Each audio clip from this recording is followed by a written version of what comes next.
அனைவருக்கும் வணக்கம். சென்னை செந்தமிழ் மன்றம் பொது அறக்கட்டளையினுடைய 158வது நிகழ்வுக்கு மீண்டும் வருக வருக என்று வரவேற்று இந்த திருக்குறளை 4வது முறையாக பார்க்கிறோம் என்று நினைக்கின்றேன். மிகுதியான் மிக்கவை செய்தாரை தாம் தம் தகுதியான் வென்றுவிடல் என்ற அற்புதமான திருக்குறள். இது செருக்கு மிகுதியால் அல்லது உடல் கொழுப்பு மிகுதியால், தன்னுடைய கர்வத்தினால் இப்படி செய்திருக்கின்ற இப்படிப்பட்டவர்கள் செய்கின்ற தீங்கு செயல்கள் இருக்கு இல்லையா, இந்த தீங்கு செயல்களை நாம என்ன பண்ணலாம்? அவங்க செய்தாலும் அதை நாம் நம்முடைய பொறுமையால், அந்த பொறுமையால் அவற்றை வென்றுவிடலாம். அந்த பொறுமையான தன்மையினால், அந்த குணத்தினால் செருக்கு மிகுதியாக இருப்பவர்கள் செய்கின்ற அந்த தவறான செயல்களை கூட, அவர்களுடைய எண்ணங்களை கூட வென்றுவிடலாம் என்ற அடிப்படையில் இந்த அற்புதமான திருக்குறள் இடம்பெறுகிறது. சான்றோர் பெருமக்களே, இன்றைக்கு கடலாடு காதை நாம பார்த்துட்டு இருக்கிறோம். 6வது காதையாக இது இடம்பெறுகிறது. இந்த 6வது காதைக்கு முன்னால் 5 காதைகளை பார்த்திருக்கிறோம். அந்த 5 காதைகளும் மிக அற்புதமான செய்திகளை நமக்கு கொடுக்கின்றன.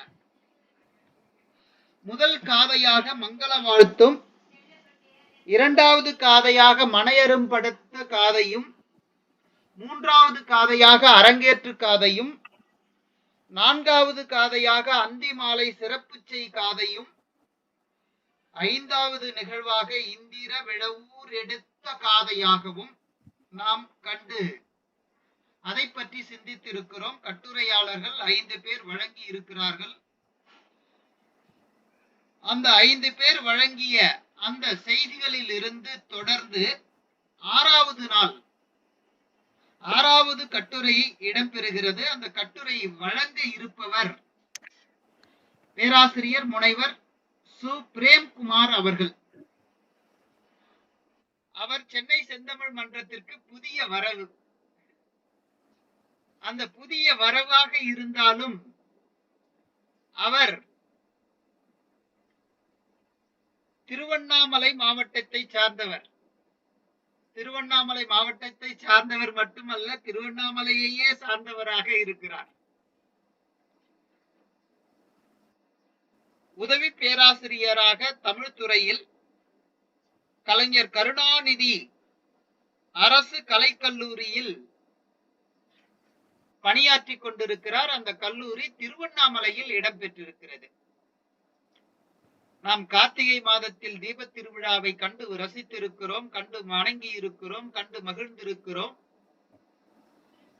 அந்த மண்ணிலிருந்து தற்போது பேச காத்து கொண்டிருக்கிறோம் ஐயா அவர்களை மீண்டும் வருக வருக என வரவேற்பதில் பெருமகிழ்ச்சி கொண்டு இடம் சாருகிறேன். இப்போதே 25 நிமிடங்கள் கடந்து விட்டன. பொறுத்தருள்க அனைவரும். ஐயா, நீங்க தங்கள் உரையை தொடங்கலாம். நன்றி. அனைவருக்கும் இனிய மாலை வணக்கம். சிரமத்திற்கு பொறுத்தருள வேண்டும். மிகச்சிறந்த ஒரு நிகழ்வாக இந்த நிகழ்வு கடந்த 5 நாட்களாக அரங்கேறி கொண்டிருக்கிறது. இன்றைக்கு 6ஆம் நாள் நிகழ்வாக சிலப்பதிகாரத்திலிருந்து 6வது காதையாக விளங்கக்கூடிய கடலாடு காதை என்ற தலைப்பினை எனக்கு வழங்கியமைக்காக சென்னை செந்தமிழ் மன்றத்தை சேர்ந்த அத்துணை பேராளர்களுக்கும் என்னுடைய மனம் மெய்மொழிகளால் மறுபடியும் ஒரு வணங்கி மழுங்குகின்றேன். குறிப்பாக சிலப்பதிகாரம் என்ற ஒரு காப்பியம் தமிழ் சூழலில் முதல் புனைவிலக்கமாக பார்க்கப்படுகின்ற சூழலும் இருக்கின்றது. ஆனால் வெறும் புனைவாக இந்த காப்பியத்தை நாம் எடுத்துக்கொள்ள முடியுமா என்றால், அதை தாண்டி இந்த காப்பியம் தமிழுடைய வரலாற்றை, பண்பாட்டை, நாகரிகத்தை 2000 ஆண்டுகளுக்கு முன்பாக இந்த தமிழ் சமுதாயம் என்னென்ன வகையிலான வாழ்வியல் சூழலை எல்லாம் தனக்குள்ளே உள்வாங்கிக் கொண்டிருந்தது என்பதை தெளிவாக எடுத்திருக்கும் ஒரு வரலாற்று பெட்டகமாக இருக்கிறது என்று சொன்னால் அது மிகையாகாது. ஏனென்றால் சென்ற ஆண்டு இந்திய கடலடி ஆய்வும் நம்முடைய தஞ்சை தமிழ் பல்கலைக்கழகத்தைச் சேர்ந்த கடல்சார் துறையையும் இணைந்து தமிழ்துறை பேராசிரியர் ராமசாமி ஐயா அவர்கள் அந்த ஆய்வோடு இணைந்து பூம்புகார் பகுதியிலே கடலடி ஆய்வு கடந்த 2 ஆண்டுகளாக மேற்கொண்டு இந்த ஆய்வு முடிவை தற்சமயம் வெளியிட்டிருக்கிறார்கள். பூம்புகாருடைய தொன்மை எவ்வளவு பழமையானது என்பதை ஏற்கனவே 2003-4 ஆண்டில் அன்றைய இந்திய அரசாங்கத்தின் வாயிலாக லண்டன் பிபிசியை சேர்ந்த அந்த ஆய்வாளர்கள் ஒரு முடிவினை வெளியிட்டார்கள். அந்த முடிவு அன்றைக்கு இந்திய பெருங்கடலிலே இருக்கக்கூடிய தமிழகத்திலே பூம்புகார் என்று சொல்லக்கூடிய தற்போது இருக்கக்கூடிய ஊர், அதை ஒட்டி இருக்கக்கூடிய பகுதிகளிலே கடலுக்குள்ளே சென்று அந்த கடலை அடி ஆய்வை 2003-4 ஆண்டுகளை மேற்கொண்ட பொழுது 11,100 ஆண்டுகள் பழமையான கட்டடங்கள் இந்த மண்ணுக்கடியில் புதைந்து கிடக்கின்றன. கடல் மூழ்கடித்து விட்டிருக்கிறது. அதிலே பல்வேறு விதமான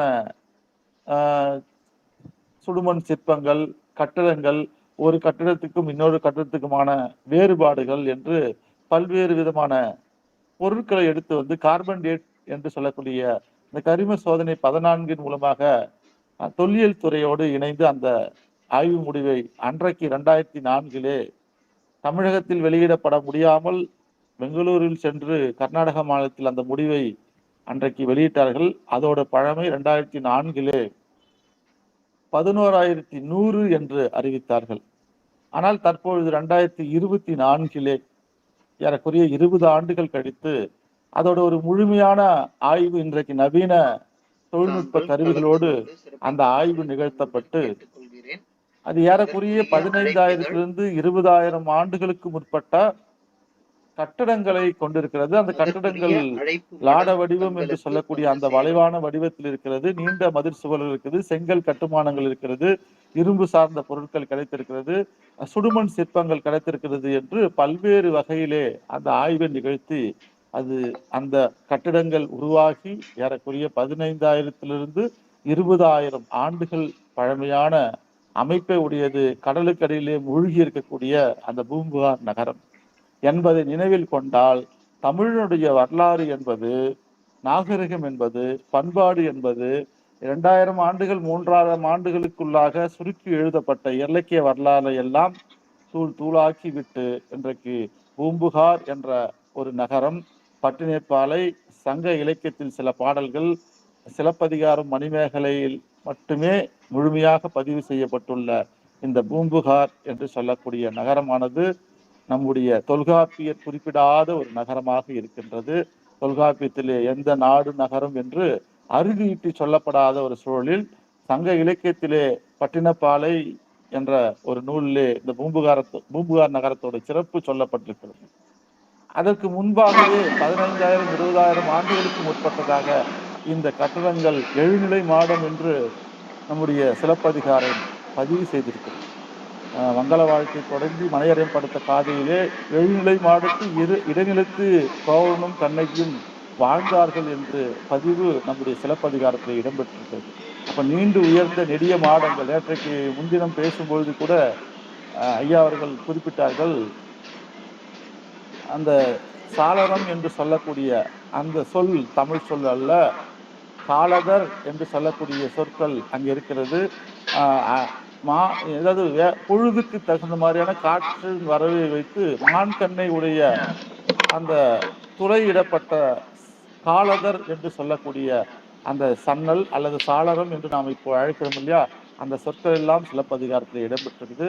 அந்த வகையில் காற்றின் போக்கை எறிந்து கட்டடத்தை கட்டக்கூடிய தொழில்நுட்ப கலைஞர்கள் அன்றைக்கு இருந்திருக்கிறார்கள் என்ற நினைவோடு இந்த காதையை நாம் தொடங்கலாம். ஏனென்றால் தமிழனுடைய வரலாறு என்பது காலந்தோறும் திட்டமிட்டு மறைக்கப்படுகிறதாகவும் அழிக்கப்படுகின்ற ஒரு வரலாறாகவும் காலந்தோறும் இருந்து கொண்டிருக்கிறது என்பதை நினைவில் கொண்டு இந்த கடலாட காதைக்குள் நாம் நுழையலாம்.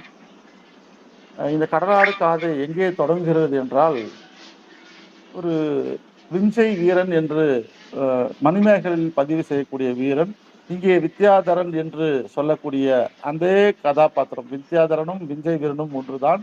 அவனுடைய காதலிக்கு பூம்புகார் நகரை அழைத்து வந்து காண்பிக்க வேண்டும் என்ற விழைவின் காரணமாக அவனுடைய காதலியை அழைத்து கொண்டு பூம்புகார் நகரத்திற்கு வருகை புரிய வேண்டும் என்ற அவாவின் காரணமாக அவன் வாழக்கூடிய நாடாக ஒரு நாட்டை இந்த சிலப்பதிகாரத்திலே கடலாடு காதையோட தொடக்கத்திலே பதிவு செய்யப்பட்டுள்ளது. வெள்ளி மால்வரை வியன் பெரும் சேடி கல்லவிழ் பூம்பொழில் காம கடவுட்கு கருங்கையல் நெடுங்கன் காதலி தன்னோடு விருந்தாட்டு அயரும் ஓர் விஞ்சை வீரன் என்று இந்த காதை தொடங்குகிறது. அதாவது பெரிய வெள்ளி பனி படர்ந்திருக்கக்கூடிய மலையில் அமைந்த அந்த தேன் சிந்தக்கூடிய பூக்கள் மலரும் சோலையிலே மன்மதனுக்கு நடைபெறக்கூடிய விழாவினை மீன் போன்ற கண்களுடைய தன் காதலிக்கு விஞ்சை வீரன் அவளோடு இணைந்து கண்டு மகிழ்ந்தான் என்று சிலப்பதிகாரம் சொல்லுகிறது. அதே போல மணிமேகலையும் காயசண்டிகை என்று சொல்லக்கூடிய அந்த பெண்ணோட கணவனாக இருக்கக்கூடிய அதே விஞ்சை வீரன் அவனும் பூம்புகார் நகரத்தை காண வேண்டும் என்ற விழைவின் காரணமாக தன்னுடைய காதலியோடு அந்த வெள்ளி மால்வரை என்று சொல்லக்கூடிய அதன் கீழ்ப்பகுதியில் இருக்கக்கூடிய வெள்ளி மால்வரையின் வடப்பகுதியில் இருக்கக்கூடிய இடத்திலே இதே இந்து காமக்கடவுளாக இருக்கிற மன்மதனுக்கு விழா முடிந்தவுடன் அவன் தன்னுடைய மனைவியோடு பூம்புகார் நகரை காண வேண்டும் என்று விருப்பம் கொள்கின்றான். அந்த விருப்பத்தின் காரணமாக அந்த பூம்புகார் நகரத்திற்கு செல்ல வேண்டும் என்பதை இந்த சிலப்பதிகாரத்தில் அவன் எப்படி வந்தான் என்று சொல்லவில்லை. ஆனால் மணிமேகலையிலே அந்த விஞ்சை வீரன் காயசண்டியோடு எப்படி வந்து வருகை புரிந்தார் என்றால், அந்த விஞ்சை வீரனுடைய பரம்பரைக்கு ஒரு ஆற்றல் உண்டு.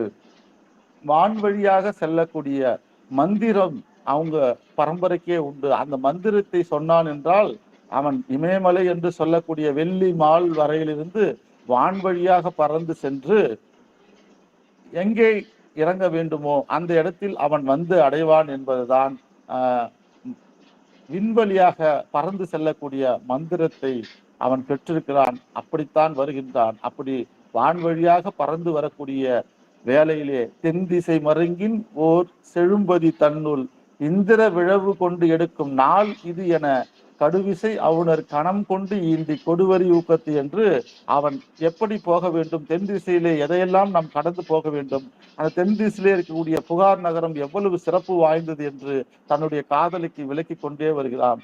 அந்திரம் செல்லும் மந்திரத்தின் வாயிலாக வருகிறான் என்பது மணிமேகலையோட பதிவு. ஆனால் இங்கே அப்படி ஒரு பதிவு இல்லை. நாம் அந்த பதிவையே இங்கேயும் எடுத்துக் கொள்ள வேண்டும்.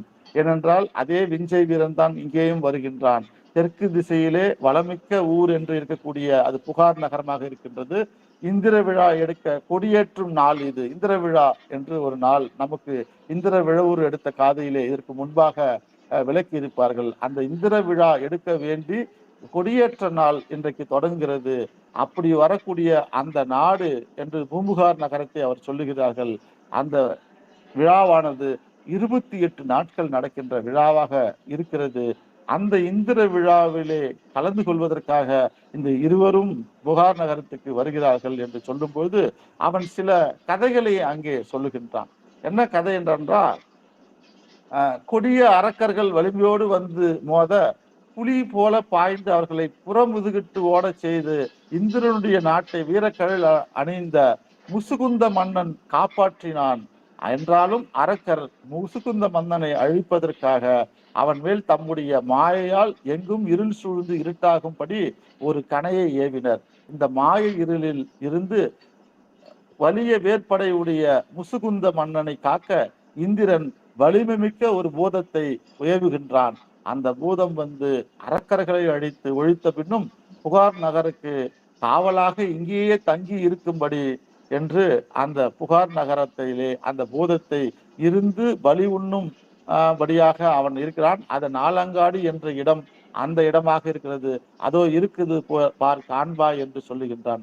அதே போல தேவேந்திரனாக இருக்கக்கூடிய இந்திரன் திருநகரமாகிய அமராவதி பட்டணத்தை அரக்கர்களிடமிருந்து காப்பாற்றுவதற்காக கைமாறாக முசுகுந்த சக்கரவர்த்தி தேவேந்திரன் வழங்குக, வழி வழியாக வந்த புகாரில் பெருமைப்பட விளங்கும் 5 பெருமன்றங்கள் என்று நாம் சிலப்பதிகாரத்திலே படித்திருக்கிறோம். அந்த 5 பெருமன்றங்கள் அதோ உள்ளன என்று அவற்றை காண்பாயாக என்று அவனுடைய காதலிக்கு எடுத்து சொல்லுகின்றான். அதே போல இந்த நாரத முனி என்று சொல்லக்கூடிய அந்த முனிவர் பண்ணோடு பாடும் இனிய பாடலை கேட்பாயாக, கூத்தாடும் பெண்கள் பாடும் வாரப்பாடலையும் கேட்டு மகிழ்ந்தபடி இருந்த இந்திரன் முன் நாட்டியம் ஆட வேண்டிய ஊர்வசி இதனால் என்ன பண்றா, இந்திரனுடைய அழகில் மயங்கி ஆடுவதை மறந்து நின்றாள். இதனால் கோபமுற்ற இந்திரன் ஊர்வசியை பூமியில் மானிட பெண்ணாக பிறக்க என்று சாபம் விட்டான். ஊர்வசியே இந்த மாதவியாக நடனமாதாக பூமியிலே இந்திரனுடைய சாபத்தால் வந்து பிறந்தாள் என்பது அவருடைய கதையாக இருக்கிறது. அப்படி மாதவியின் வழி வந்த பல்வேறு விதமான நடன மங்கையிலே இப்பொழுது இருக்கிறவருடைய பெயரும் நடனமாதாக இருக்கக்கூடிய கணிகர் குலத்தில் தோன்றிய அந்த மாதவி இந்த இந்திர விழாவில் நடனம் ஆடுவாள். சிவந்த வாயெழுதலும் சின்ன இடையும் உடைய பெண்ணே, வா நாமும் அங்கே போய் தேவர் கோமான் இந்திரனை தொழுது திரும்பலாம் என்று அவருடைய காதலியை அழைத்து கொண்டு அந்த விஞ்சை வீரன் புறப்படுகின்றான். அப்படி புறப்படும் பொழுது வழியில் இருக்கக்கூடிய நகரங்களை அங்கே காட்சிப்படுத்துகிறார் இளம்பெருமான். அவர்கள் எந்த வழியாக வந்தார்கள் என்ற வரலாற்று குறிப்பையும் நமக்கு தருகிறார். வெறும் கதையாடல்களை மற்றும் இந்த காப்பியத்திலே இருந்திருந்தால் அதை நாம் புனைவு என்று ஒத்துக்கொள்ளலாம். ஆனால் வரலாற்று பதிவுகளை இந்த காப்பியம் நடுக்க பதிவு செய்கிறார். என்ன சொல்றாருனாக்கா, அவங்க எந்தெந்த நாடு நகரங்கள் எல்லாம் கடந்து வந்தார்கள் என்பதை அடுத்த காட்சியிலே பதிவு செய்கிறார். சிமயத்து இமயமும் செழுநீர் கங்கையும் உஞ்சையம் பதியும் விஞ்சத்து அடவியும் வேங்கட மலையும் தாங்கா விலையுள் காவிரி நாடும் காட்டி பின்னர் பூவிரி படப்பை புகார் மருங்கு எய்தி சொல்லிய முறைமையின் தொழுதனன் காட்டி என்று சொல்கிறார். இதுல என்ன சொல்ல வரனாக்கா, உயர்ந்த சிகரம் உடைய இமயமலையும் நீர்வளமிக்க அதனை ஒட்டி இருக்கக்கூடிய நீர்வளமிக்க கங்கை ஆறும் உஜ்ஜயினி நாடும் அதை ஒட்டி இருக்கக்கூடிய அதுக்கு அடுத்து இருக்கக்கூடிய விந்திய மலை காட்டையும் அதை அடுத்து இருக்கக்கூடிய வடவேங்கட மலையும் அதுக்கு அடுத்து இருக்கக்கூடிய தெற்கில் இருக்கக்கூடிய வற்றாத செல்வ வளம் பொழிக்கும் காவிரி சூழ்ந்த சோழ நாட்டையும் வித்யாதர வீரன் தன்னுடைய காதலிக்கு காட்டி கொண்டு வந்து பூவிருந்த தோட்டங்கள் இருந்த புகார் நகரம் என்று சொல்லக்கூடிய அந்த புகார் பதியிலே வந்து இந்திரனை வழிபட்டான் என்று சொல்லுகின்றார். அதோடு மட்டுமில்ல, மாதவி என்ற ஒரு நடன மங்கையை அறிமுகப்படுத்தக்கூடிய இளங்கோவடிகள் அவர் ஒரு கணிகை குலத்தில் தோன்றியவள்.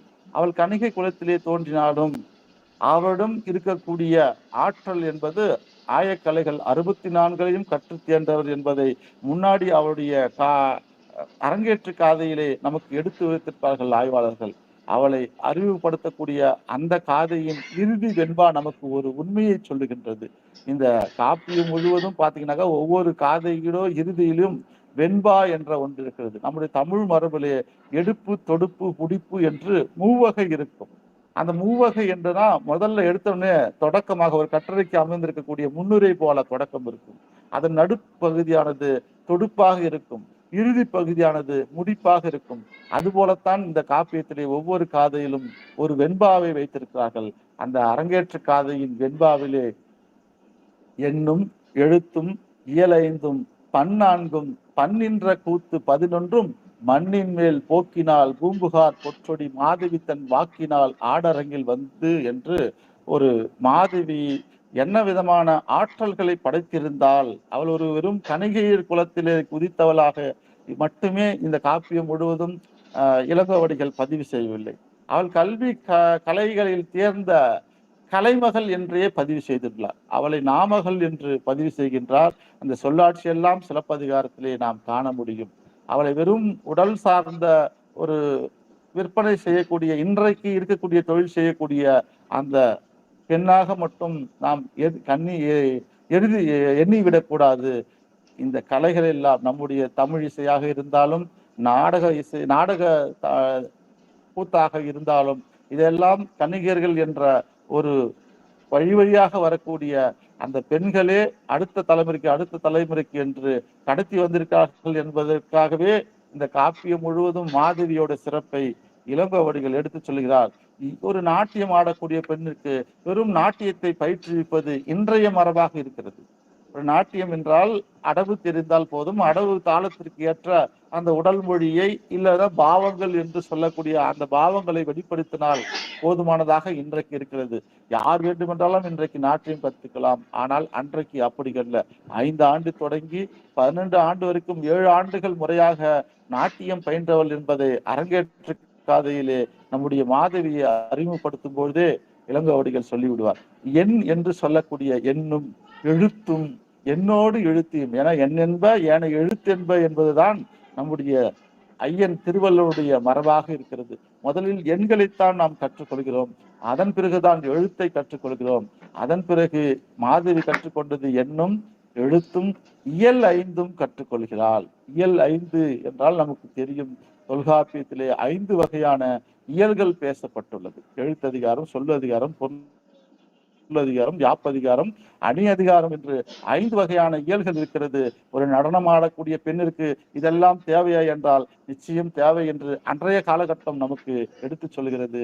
எண்ணோடு எழுத்தையும் இயல் 5ஐயும் 4 வகையான பன்னிசை, பண் என்று சொல்லக்கூடிய அந்த 4 வகையான பண்களை நம்ம சங்க இலக்கியம் நமக்கு வகுத்து தந்துள்ளது.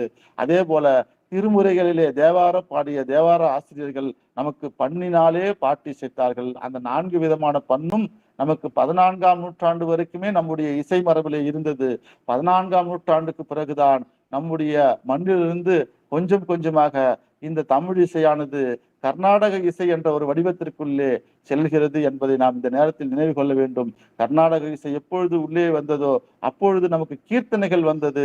கீர்த்தனைகள் வந்து நம்முடைய பண் இசைகள் கொஞ்சம் கொஞ்சமாக மாற்றம் பெற்று அது கீர்த்தனைகளாக பிற்காலத்தில் வளர்ச்சி பெற்றது என்பதே தமிழ் இசை நமக்கு சொல்லக்கூடிய வரலாறாக இருக்கிறது. அந்த பண் 5ஐயும் பண் 4ஐயும் கற்றுக்கொள்கின்றார் மாதவி. அதோடு மட்டுமல்ல, பண்ணோடு இயந்தது பண்ணின்ற கூத்து 11 என்று சொல்லுகிறார்கள். அந்த 11 எதை என்று எங்கே சொல்லவில்லை, அரங்கேற்று காதையில் இளங்கோவடிகள் சொல்லவில்லை. இந்த நம் பார்த்து கொண்டிருக்கூடிய கடலாடு காதையில் தான் மாதவி ஆடிய ஆடல் வகைகள் 11ஐயும் நமக்கு அறிமுகப்படுத்துகின்றார். மாதவி என்பவள் கூத்தின் வழியாக பண்ணையும், பண்ணின் வழியாக 5 இயல்களையும், இயலின் வழியாக எழுத்தையும், எழுத்தின் வழியாக எண்ணையும் கற்று தேர்ந்த கலைமகளாக இருக்கிறாள் என்ற உண்மையை இந்த காதை நமக்கு எடுத்துக்கிறது.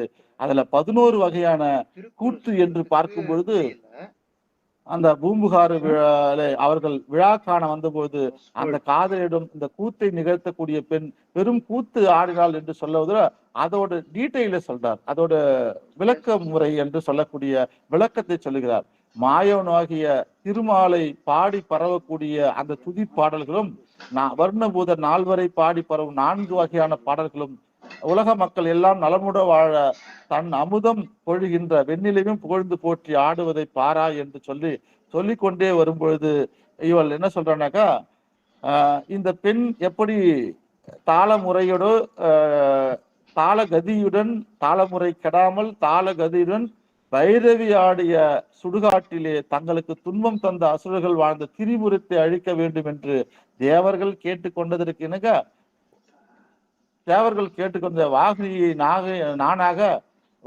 நானாக மேருவை மத்தாவில்லாக கொண்டு எரிதழில் அம்பொன்றை பொருத்திய இறைவன் சிரிப்பாலேயே அந்த திரிபுரத்தை எரிக்க இறைவி ஆகிய உமாதேவி ஒருபுறம் ஒதுங்கி நிற்க அந்த திரிபுரம் எரித்த வெற்றி கலைப்பிலே கைகொட்டி ஆடிய கொடுகொட்டி ஆட்டம் என்று சொல்லக்கூடிய அந்த ஆட்டத்தை கற்று தேர்ந்தவள் மாதவி என்று பதிவு செய்கிறார். அதே போல அடுத்ததாக 4 மறைகளும் குதிரைகளை பூட்டி சிவன் போரிட புறப்பட்ட தேரிலே சாரதியாக இருந்து தேரோட்டிய பிரம்மன் காண பாரதி வடிவாகிய இறைவன் ஆடிய பாண்டரங்கன் என்று சொல்லக்கூடிய அந்த ஆட்டத்தையும், தன்னை கொல்ல வந்த கம்சன் செய்த வஞ்சனையில் இருந்து மீள்வதற்காக கருமை நிற கண்ணன் ஆகிய திருமால் ஆடிய ஆட்டங்களும், தன்னை கொல்ல வந்த யானையின் கொம்பை ஒடித்து ஆடிய அள்ளிய தொகுதி என்னும் ஆட்டத்தையும், ஆனாசுரனுடன் நிகழ்த்திய மற்போர் கூத்தும், கருநீல கடல் நடுவில் நீர் அலை மோதுகின்ற கடல் பரப்பை அரங்கமாக கொண்டு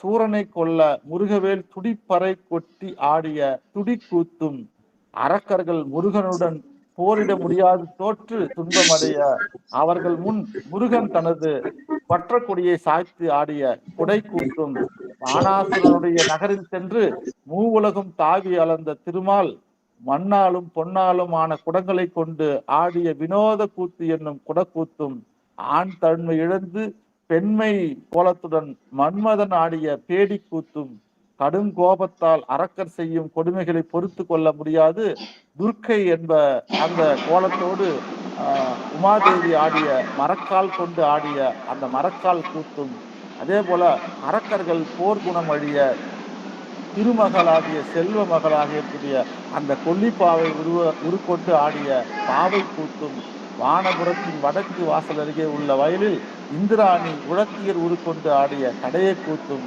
அதற்கு ஏற்ற அணிகளுடன் முறைமையுடனும் 11 வகையான கூத்தையும் அரங்கேற்ற பாட்டுடன் விதிமுறை ஒரு துளி கூட பிசகாது ஆடி பாடி காட்டுவதைக் கண்டு களிப்பாயாக என்று அவருடைய காதலிக்கு விஞ்சை வீரன் மாதவி ஆடிய 11 வகை கூத்து. நீங்க இந்த இடத்துல ஒரு ஒரு செய்தியை நாம் உன்னிப்பாக கவனிக்க வேண்டும். இமயமலைக்கு அப்பால் உள்ள ஒரு விஞ்சை வீரன் பூம்புகார் நகருக்கு வருகின்றான். வரும்பொழுது தன்னுடைய காதலியை அழைத்து வருகின்றான். அப்படி வரக்கூடிய அவனுக்கு மாதவியோட சிறப்பு தெரிந்திருக்கிறது. அந்த சிறப்பின் காரணமாக அவளோடு நன்றாக இசை பாடக்கூடியவள், ஆடக்கூடியவள் என்று பொதுவாக சொல்லிவிட்டு போகாமல், பொதுவாக சொல்லிவிட்டு போகாமல், அவள் எந்த வகை தாளத்தோடு, எந்த வகை பாவத்தோடு, என்ன வகையான கூத்தையும் ஆடக்கூடியவள் என்பதை விலாவரியாக எடுத்துரைக்கும் போக்கிலே இந்த காப்பியத்திலே இந்த கடலாடு காதலை வைத்துட்டார் என்றால், அப்போ தமிழகத்திலே இருக்கக்கூடிய பூம்புகார் நகரத்திற்கும் இமயமலைக்கு அடுத்து இருக்க வடப்பக்கம் இருக்கக்கூடிய அந்த வெள்ளி மால் வரை வாழக்கூடிய மக்களுக்கும் என்ன விதமான தொடர்பு என்று நாம் சற்று யோசிக்க வேண்டும். இந்த இடத்துல மணிமேகலை சொல்லக்கூடிய மற்றொரு கருத்தையும் நாம் இங்கே பொருத்தி பார்க்க முடியும்.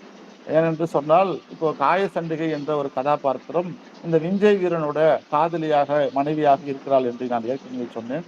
அவன் மணிமேகலை சொல்லக்கூடிய கதை என்னவென்றால், அவனுடைய காதலியோடு அவன் இங்கே பூம்புகார் நகருக்கு வருகின்றான். அப்போ வரும்பொழுது பொதிய மலை பக்கமாக அவன் செல்லுகின்றான். அந்த பொதிய மலை பக்கமாக செல்லும் பொழுது அந்த இடத்திலே ஒரு விருச்சிக முனிவர் என்ற ஒரு முனிவர் அறிமுகப்படுத்தப்படுகிறார். அந்த விருச்சிக முனிவர் என்ன மாதிரியான தவம் மேற்கொள்வார் என்றால், அவர் 12 ஆண்டுகள் தவத்திலேயே ஆழ்ந்திருப்பார். அவரு அந்த தவத்துக்கு அடிப்படையாக இருப்பது என்றால் அவருக்கு பசிக்கவே பசிக்காது. ஏன் பசிக்காது என்றால், அவர் 12 ஆண்டுகளுக்கு ஒரு கனி தரக்கூடிய ஒரு நாவல் மரம், அந்த நாவல் மரத்திலே இருக்கக்கூடிய கனியை அவர் உண்டு விடுவார். உண்டு விட்டார் என்றால் அடுத்த 12 ஆண்டுகளுக்கு பசிக்காது. அவர் ஆழ்ந்த தியானத்திலேயே தவத்திலேயே இருப்பார். இப்போ இவங்க 2 பேரும், அந்த விஞ்சை வீரனும் அவருடைய மனைவி காயசண்டிகையும் அந்த நாளிலே தான் இங்கே பொதியமலை சாரலுக்கு வருகிறார்கள். அப்படி வரும்பொழுது அந்த சாரலிலே நனைந்து ஆடிக்கொண்டு அந்த ஆற்றங்கரை ஓரமாக அந்த காயசண்டிகையானால் விளையாடி கொண்டு போகிறார். இப்பொழுது அந்த முனிவரோட கண் விழித்து அந்த தவம் கலைந்து வருகின்றார். நாவல் மரம் அவருக்காகவே அந்த கனியை வைத்து காத்து கொண்டிருக்கிறது.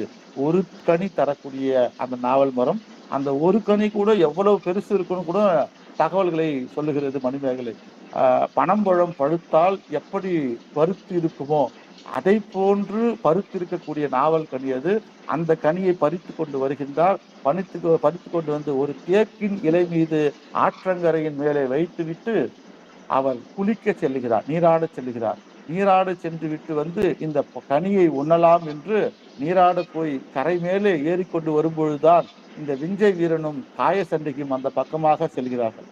அப்படி சென்றவுடன் அவருடைய காயசண்டிகையுடன் கால் இடறி அந்த பழத்தின் மீது பட்டு விடுகிறது. அந்த பழம் ஆற்றின் கரையிலிருந்து புரண்டு ஓடுற மாதிரி அந்த கனி உருண்டு ஓடி பழம் சிதைந்து விடுகிறது. இதை நேரடியாக விருச்சிக முனிவர் பார்க்கின்றார். பார்த்த உடனே கடும் கோபம் வந்துகிறது. அந்த பெண்ணிற்கு அவன் கணவனாக இருக்கிற விஞ்சை வீரனுக்கும் சாபத்தை இடுகிறார். இவர்கள் மன்னிப்பு கோரியும் அவர்கள் சாபத்தை இடுகிறார். என்ன சாபம் என்றால்,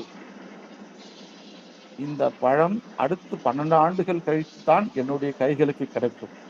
அந்த நாவல் மரம் 12 ஆண்டுக்கு ஒரு முறைதான் இந்த கனியை கொடுக்கும். அடுத்து 12 ஆண்டுகள் கழித்து இந்த நாவல் மரம் என்னுடைய கைகள் வந்து நான் உண்ட பிறகு என்னுடைய பசி அடங்குதல்ல, அப்பொழுதுதான் உனக்கு தீராத பசி கொடுமை என்று சொல்லக்கூடிய யானை தீ பசி என்று சொல்லக்கூடிய அந்த பசி உனக்கு ஏற்படும். அந்த நாவல்கனி என் கையிலே கிடைத்து அதன் பிறகு என் பசி அடங்கினால்தான் உன் பசி அடங்கும். அடுத்த 12 ஆண்டுகளுக்கு உனக்கு யானை தீ என்று சொல்லக்கூடிய கொடும் பசி ஏற்படும். அதே போல உன்னுடைய கணவன் அந்தரம் செல்லும் மந்திரம் விடுந்து வாடுவான். இந்த 12 ஆண்டுகள் கழித்தான் இந்த 2 பலனும் உங்களுக்கு கிடைக்கும் என்று அவர் சாபம் விட்டு செல்கிறார். இதற்கு என்ன தீர்வு என்று தெரியாமல் இருவரும் அங்கே தவிக்கிறார்கள். தாய சண்டிகைக்கு பசி எடுத்து விடுகிறது. பசிக்கிறது என்று தன்னுடைய கணவனை கேட்கின்றாள். அவன் கிழங்கு பழங்கள் என்று எல்லாத்தையும் காட்டிலிருந்து கொணர்ந்து தருகின்றான். அதை உண்டு முடித்தவுடன் மறுபடியும் பசி எடுக்குது என்று சொல்கிறார். இப்படியே பல நாட்கள் அவன் சோர்வடைந்து விடுகிறான். இதற்கு தீர்வு என்னவென்றால் அவன் புகார் நகரத்துக்கு சென்றால் அங்கேதான் எப்பொழுதும் உணவு கிடைக்கும் என்று புகார் நகரத்துக்கு அவன் அழைத்து வந்து அந்த புகார் நகரத்திலே அவருடைய மனைவியை அங்கேயே இருக்க சொல்லிவிட்டு இவன் மறுபடியும் அவன் நாட்டுக்கே செல்லக்கூடிய ஒரு வார்த்தை சொல்கிறான். நான் ஆண்டுக்கு ஒரு முறை நடக்கக்கூடிய இந்திர விழாவுக்கு வந்திருந்து உனக்கு அந்த பசி நோய் தீர்ந்து விட்டதா என்று பார்த்து விட்டு செல்லுகிறேன் என்று சொல்லிவிட்டு அவன் மறுபடியும் அவனுடைய நாட்டுக்கே சென்று விடுகிறான் என்பதுதான் மணிமேகலை சொல்லக்கூடிய கதை. அந்த கதையின் மூலமாக இன்னொரு செய்தி சொல்றோம். அந்த அட்சய பாத்திரத்திலிருந்து பெற்ற உணவை காய சண்டிகை வாங்கி சாப்பிடுகின்றால் அப்படி சாப்பிடும் பொழுதுதான் நமக்கு காய சண்டிகை ஒரு வார்த்தை சொல்கிறார். அன்னை கேள்வி 6 உயிர் மறுத்துவி துண்ணிய எண்ணோய் புடைத்தலும் என்று காய சண்டிகை மணிமேகலிடம் அந்த அட்சய பாத்திரத்துக்கு உணவை வாங்கி சாப்பிட்டோன்னே அவருடைய பசி அடங்கி விடுகிறது என்பது மணிமேகலை சொல்லக்கூடிய அந்த கதை. இந்த கதையின் வாயிலாக ஒரு செய்தியை நாம் புரிந்து கொள்வோம். ஆண்டுக்கு ஒரு முறை இந்திர விழா நடக்கிறது என்ற உண்மையும் தெரிகிறது. அந்த ஆண்டுக்கு ஒரு முறை இந்திர விழாவிலே அவனுடைய கணவன் வந்துவிட்டு செல்கிறான் என்ற உண்மையும் நமக்கு தெரியுது. நாமெல்லாம் ஆண்டுக்கு ஒரு முறை எந்த திருவிழாக்கு செல்லுவோம் என்றால் நம்ம ஊர்ல நடக்கிற பெரிய திருவிழா. இப்ப ஐயா சொல்லும் போது தொடக்கத்திலே அறிமுகப்படுத்தும் போது கார்த்திகை தீப திருவிழா உலகத்திலேயே சிறந்த ஒரு திருவிழாவாக இருக்கிறது. அந்த திருவிழா ஆண்டுக்கு ஒரு முறை லட்சக்கணக்கான மக்கள் வந்து குவியக்கூடிய ஒரு திருவிழாவாக அந்த திருவிழா இருக்கிறது. அதே போல பூம்புகாரில் நடக்கக்கூடிய இந்திர விழாவும் ஆண்டுக்கு ஒரு முறை நடக்கிற விழாவாக இருக்கிறது. 28 நாட்கள் நடக்கிற விழாவாக இருக்கிறது என்ற செய்தியும் நாம் பார்க்கிறோம். நம்முடைய குலதெய்வம் கோயிலுக்கு நாம் ஆடி மாசமோ தை மாசமோ எந்த ஊரிலே எந்த நாட்டிலே எந்த மாநிலத்திலே நாம் வசித்தாலும் புலம்பெயர்ந்து போயிருந்தாலும் ஆண்டுக்கு ஒரு பூசையாவது அந்த திருவிழாவை கலந்து கொள்ள வேண்டும் என்ற விளைவோடு நாம் வருவோம் என்றால் நம்முடைய தாய் மண்ணை நாம் மதிக்கிறோம், நம்முடைய குலதெய்வத்தை நாம் வணங்கி அதன் மூலமாக வளம் பெறுகிறோம் என்ற ஒரு விளைவின் காரணமாக நாம் வந்து செல்கிறோம். இந்த இடத்தில் விஞ்சை வீரனும் இங்கே வரவேண்டிய தேவை என்ன இருக்குது என்பதை நாம் பொருத்தி பார்க்கலாம். அப்போ தமிழகத்திற்கும் இன்றைய தமிழ்நாடு என்று சொல்லக்கூடிய தமிழகத்திற்கும் இமயமலைக்கு அப்பால் இருக்கக்கூடிய வெள்ளி மால் வரைக்கும் என்ன தொடர்பு என்ற வரலாற்றை இந்த புனை கதையோடு நம்முடைய இளங்கோவடிகளும் பதிவு செய்கிறார், நம்முடைய சீத்தலை சாத்தனாரும் பதிவு செய்கிறார் என்ற ஒரு ஓர்மையை ஒரு உண்மையை நாம் இந்த இடத்தில் ஆணித்தரமாக சொல்லியேத்தான் ஆக வேண்டும்.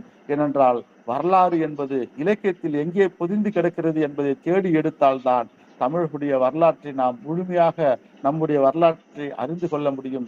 வெறும் இலக்கியமாக வெறும் புனைவாக வெறும் காதலும் வீரமும் படையும் என்று நாம் இலக்கியத்தை பேசி வந்தால் அதிலே நாம் சுவையைத்தான் அனுபவிக்க முடியும். வரலாற்றை நாம் அடுத்த தலைமுறைக்கு கடத்த முடியாது என்பதை இந்த காதையிலிருந்து நாம் 11 வகையான கூத்தை பார்க்கிறோம். இந்த 11 வகையான கூத்தும் ஏதோ ஒரு வகையில சிவனோடும் திருமாலோடும் பொருந்தி போகிற ஒரு புராண கதைகளோடு இருக்கிறது என்பதை சொல்றோம். இப்ப புராண கதைகள்லாம் நமக்கு 11ஆம் நூற்றாண்டுக்கு பிறகுதான் தமிழ்ல இருக்கிறது என்பது நமக்கு இலக்கிய வரலாறு சொல்லுது. ஆனால் சங்க இலக்கியத்திலே சில பாடல்களில் புராண கதைகளும் மகாபாரத கதைகள்ல இருக்கக்கூடிய சில கூறுகளும் இடம்பெற்றிருக்கிறது என்பதை நாம் நினைவில் கொள்ள வேண்டிய சூழல் இருக்கிறோம். அதை நான் புராண கதைகளை நாம் நம்பும்படியாக சொல்ல வரல. அதை சொல்லப்பட்டதை நாம் அப்படியே ஏற்றுக்கொள்ள வேண்டும் என்று அர்த்தம் கிடையாது. இப்போ உதாரணத்துக்கு சொல்றேன், முருகனுக்கு 2 மனைவிகள் இருக்கிறார்கள் என்பதை நாம் காட்சிப்படுகிறோம்.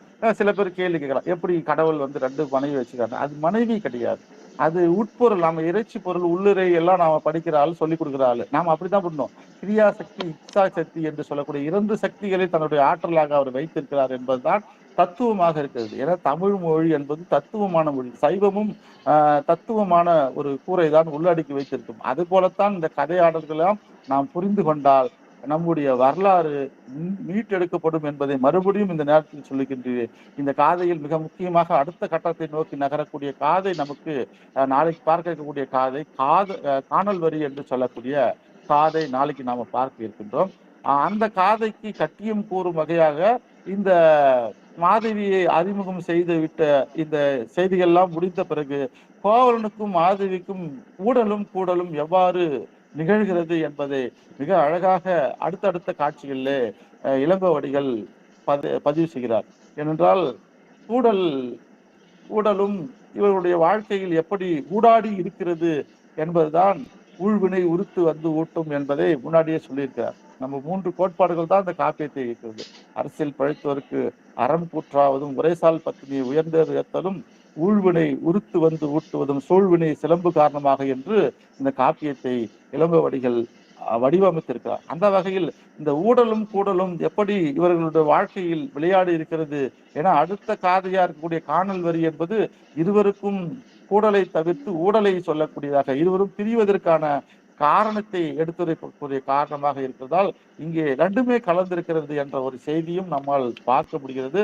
அதிலே மாதவியோட அலங்காரம் என்று சொல்லக்கூடியது, அரங்கேற்று காதில மாதவி என்ன வகையான ஆபரணங்களை அணிந்திருந்தால் அவள் எவ்வளவு அழகாக தன்னை அலங்கரித்துக் கொண்டாள் என்று சொல்வதை போலவே அங்கு என்ன விதமான இசைக்கருவிகள் இசைக்கப்பட்டது, அது ஊது கருவி, தந்தி கருவி, தோல் கருவி என்று பல்வேறு கருவிகளை அவள் அங்கே பதிவு செய்தாள். அவள் எப்படி நாட்டிய மேடைக்கு வருகை தந்தாள் என்பதெல்லாம் அரங்கேற்ற காதை மிக தெளிவாக சொல்லுகிறது. அப்போ அந்த அரங்கேற்ற காதையில் சொல்லப்படாத பல செய்திகள் இங்கே சொல்லுகிறது. ஏனென்றால் மாதவி என்பவள் பொருளுக்காக நாட்டியம் ஆடக்கூடியவளாக இங்கே காட்சிப்படுத்தவே இல்லை. இல்லை, பொருளாசை காரணமாக கோவலனோடு அவள் இணைந்து வாழ்ந்தாள் என்று திரைப்படங்களில் சொல்வதை நாம் வரலாறு என்று நம்பிக்கொண்டிருக்கிறோம். திரைப்படங்கள் என்பது பார்வையாளர்களை வசியம் செய்வதும் அவர்களை மறுபடியும் பார்க்க செய்வதும் தான் வணிக நோக்கமுடைய திரைப்படங்கள். எடுத்து பூம்புகார் படம் கூட 50 ஆண்டுகளுக்கு முன்பு பூம்புகார் படத்தை கூட பார்த்தீங்கன்னாக்கா அதுல கண்ணகி வீட்டோட இருக்கக்கூடிய பெண்ணா காமிப்பாங்க. மாதவி அவள் பொருள் தேவைக்காக கோவலனோடு இருப்பவளாக காட்சிப்படுத்தப்படுவாங்க. கோவலன் வீட்டில் இருக்கக்கூடிய பொருள் எல்லாம் மாதவி வீட்டுக்கு அப்படியே கடத்தி, அதாவது கூட இருக்கக்கூடிய தோழிகள் மூலமாக, இல்லை அவங்க பாட்டி அம்மா மூலமாக, தோழன் மூலமாக கண்ணகி வீட்டில் இருக்கக்கூடிய பொருட்கள் எல்லாம் அவன் மோதிரத்தை காமிச்சு வாங்கிட்டு வர்றதாகவோ காட்சிப்படுத்தியிருப்பாங்க. அப்படி ஒரு காட்சியை நீங்க சிலப்பதிகாரத்தை படிச்சு யாரும் நம்ப மாட்டாங்க, நிச்சயமா நம்ப முடியாது. அப்படி ஒரு காட்சி எங்கேயும் இளங்கோவடிகள் பதிவு செய்யவில்லை. அப்போ கோவலன் வீட்டில் இருந்த பொருள்லாம் எங்கே போச்சு அப்படின்னா அதுக்கு இளங்கோவடிகளே பின்னாடி பதில் சொல்றார். அவர் வறியவர்களுக்கு கொடுத்தது, அதுக்கப்புறமாக அவனுடைய மகள் மணிமேகலை பிறந்த உடனே ஆயிரக்கணக்கான கணிகர்கள் அந்த புகார் நகரிலே கூடியிருந்து அவளுக்கு பெயர் சுற்று விழா வச்சிருக்கான், ஒரு பெரிய விழா வச்சிருக்கான். இங்கே கண்ணகியோடு சேர்ந்து வாழும்போது அவளுக்கு குழந்தை பேர் இல்லை. அவள் மாதவியோடு சேர்ந்து வாழ்ந்தவனே அவளுக்கு வாரிசு என்று சொல்லக்கூடிய ஒரு குழந்தை பிறந்து விட்டது. அவள் இன்றைக்கு சொல்லாத மாதிரி விபச்சாரி அல்லது வேசி என்று சொல்லக்கூடிய வார்த்தைகளை பயன்படுத்தக்கூடியவர்களாக இருந்தால் அவன் அவளோடு சேர்ந்து வாழ்ந்த ஒரு ஆண்டிலேயே அவளுக்கு குழந்தை பிறந்து விட்டது. அந்த குழந்தைக்கு தன்னுடைய குல தெய்வத்தின் பெயரை வைக்கின்றான்.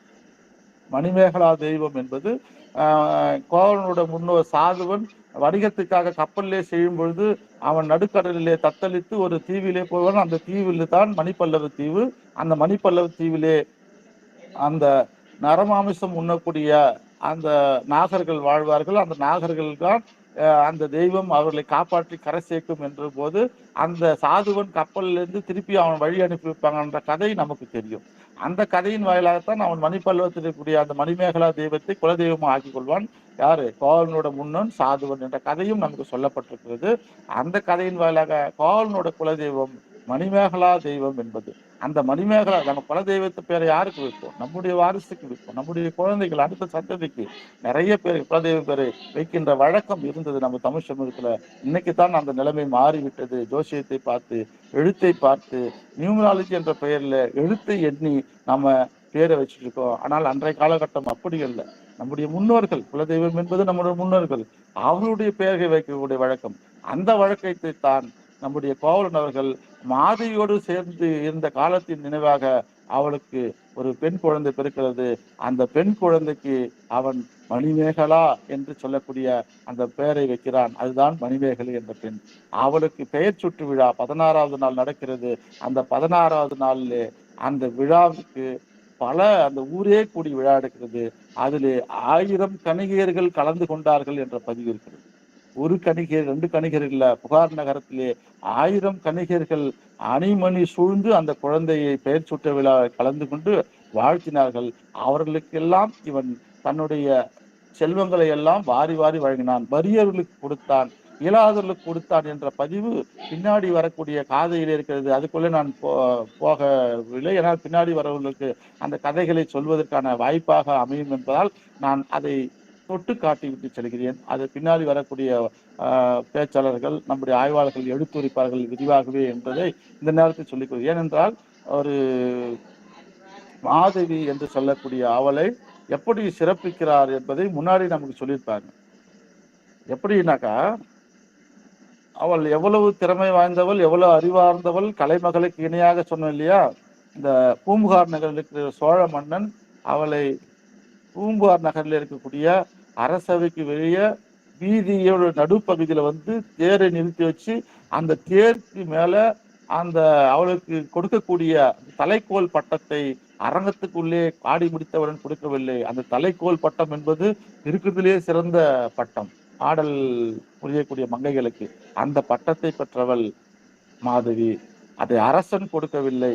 நன்றாக இந்த இடத்தில் சிலப்பதிகாரத்திலே ஒரு நுட்பத்தை இளங்கோவடிகள் வைத்திருக்கிறார்கள். முன்னாடி கூட சொல்லியிருப்பான், இந்த இடத்துல நான் நினைவு கொள்றேன்.